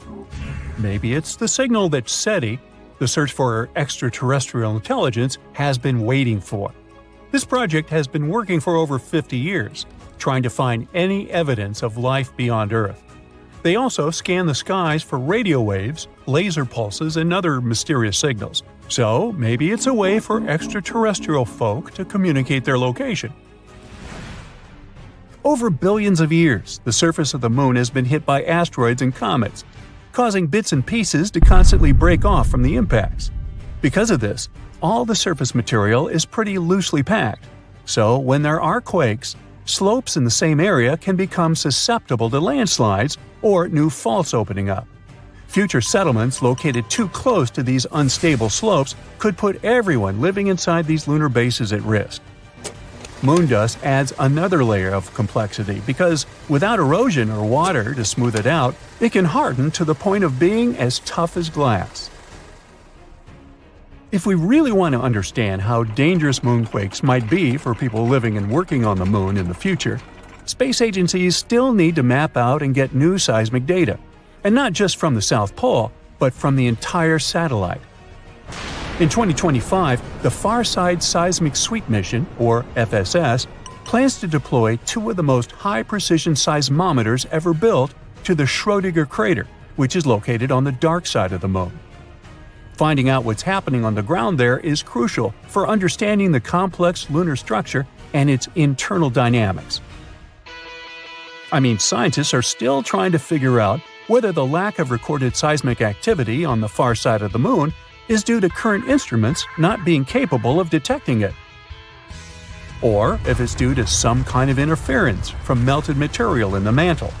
Once they have this answer, it will be easier to fully understand the phenomenon of shallow moonquakes and assess their implications for future neighborhoods on our natural satellite. Now, you may have heard that Earth is also shrinking, but it's a different process. Basically, the moon is getting smaller mainly because its core is cooling down naturally. The Earth's core is cooling too, but our planet got its crust with tectonic plates, unlike the moon, which only has one plate. So the energy from Earth's core shifts those plates around or comes through volcanic eruptions. Earth is actually losing mass overall due to atmospheric loss. Our planet loses about 100 million pounds of mass per year, mostly from a leaky atmosphere. Earth's gravity isn't strong enough to retain the lightest particles, like hydrogen and helium, which escape into space. But don't worry, these numbers aren't cause for alarm, considering that our planet's atmosphere weighs about 5 quadrillion tons, a number I can't even imagine. So, in other words, it would take many, many, many times the current age of the universe for it to completely evaporate. We found a water cloud in space around a black hole. It's a gigantic water reservoir that's located about 12 billion light-years away from Earth. This must be the largest and farthest water reservoir ever detected in the universe. This one cloud contains an astonishing 140 trillion times more water than all of Earth's oceans combined. That's wet. The water surrounds a quasar, which is basically an incredibly energetic supermassive black hole. This quasar is about 20 billion times larger than the Sun and emits as much energy as 1,000 trillion suns. You do the math. As the black hole slowly consumes everything around it, it releases energy. This energy heats the surrounding gases and dust, causing the formation of water vapor. As a result, the black hole is surrounded by a huge water cloud and all the other gases and dust bath around it. This pair formed when the universe was only 1.6 billion years old, just a fraction of its current age. That means that the water isn't young at all and has been existing in galaxies for billions of years now. This quasar will only keep getting scarier and bigger. If it eats up all this gas and dust around, it could grow up to 6 times its current size, potentially becoming 120 billion times larger than the Sun. Think about that.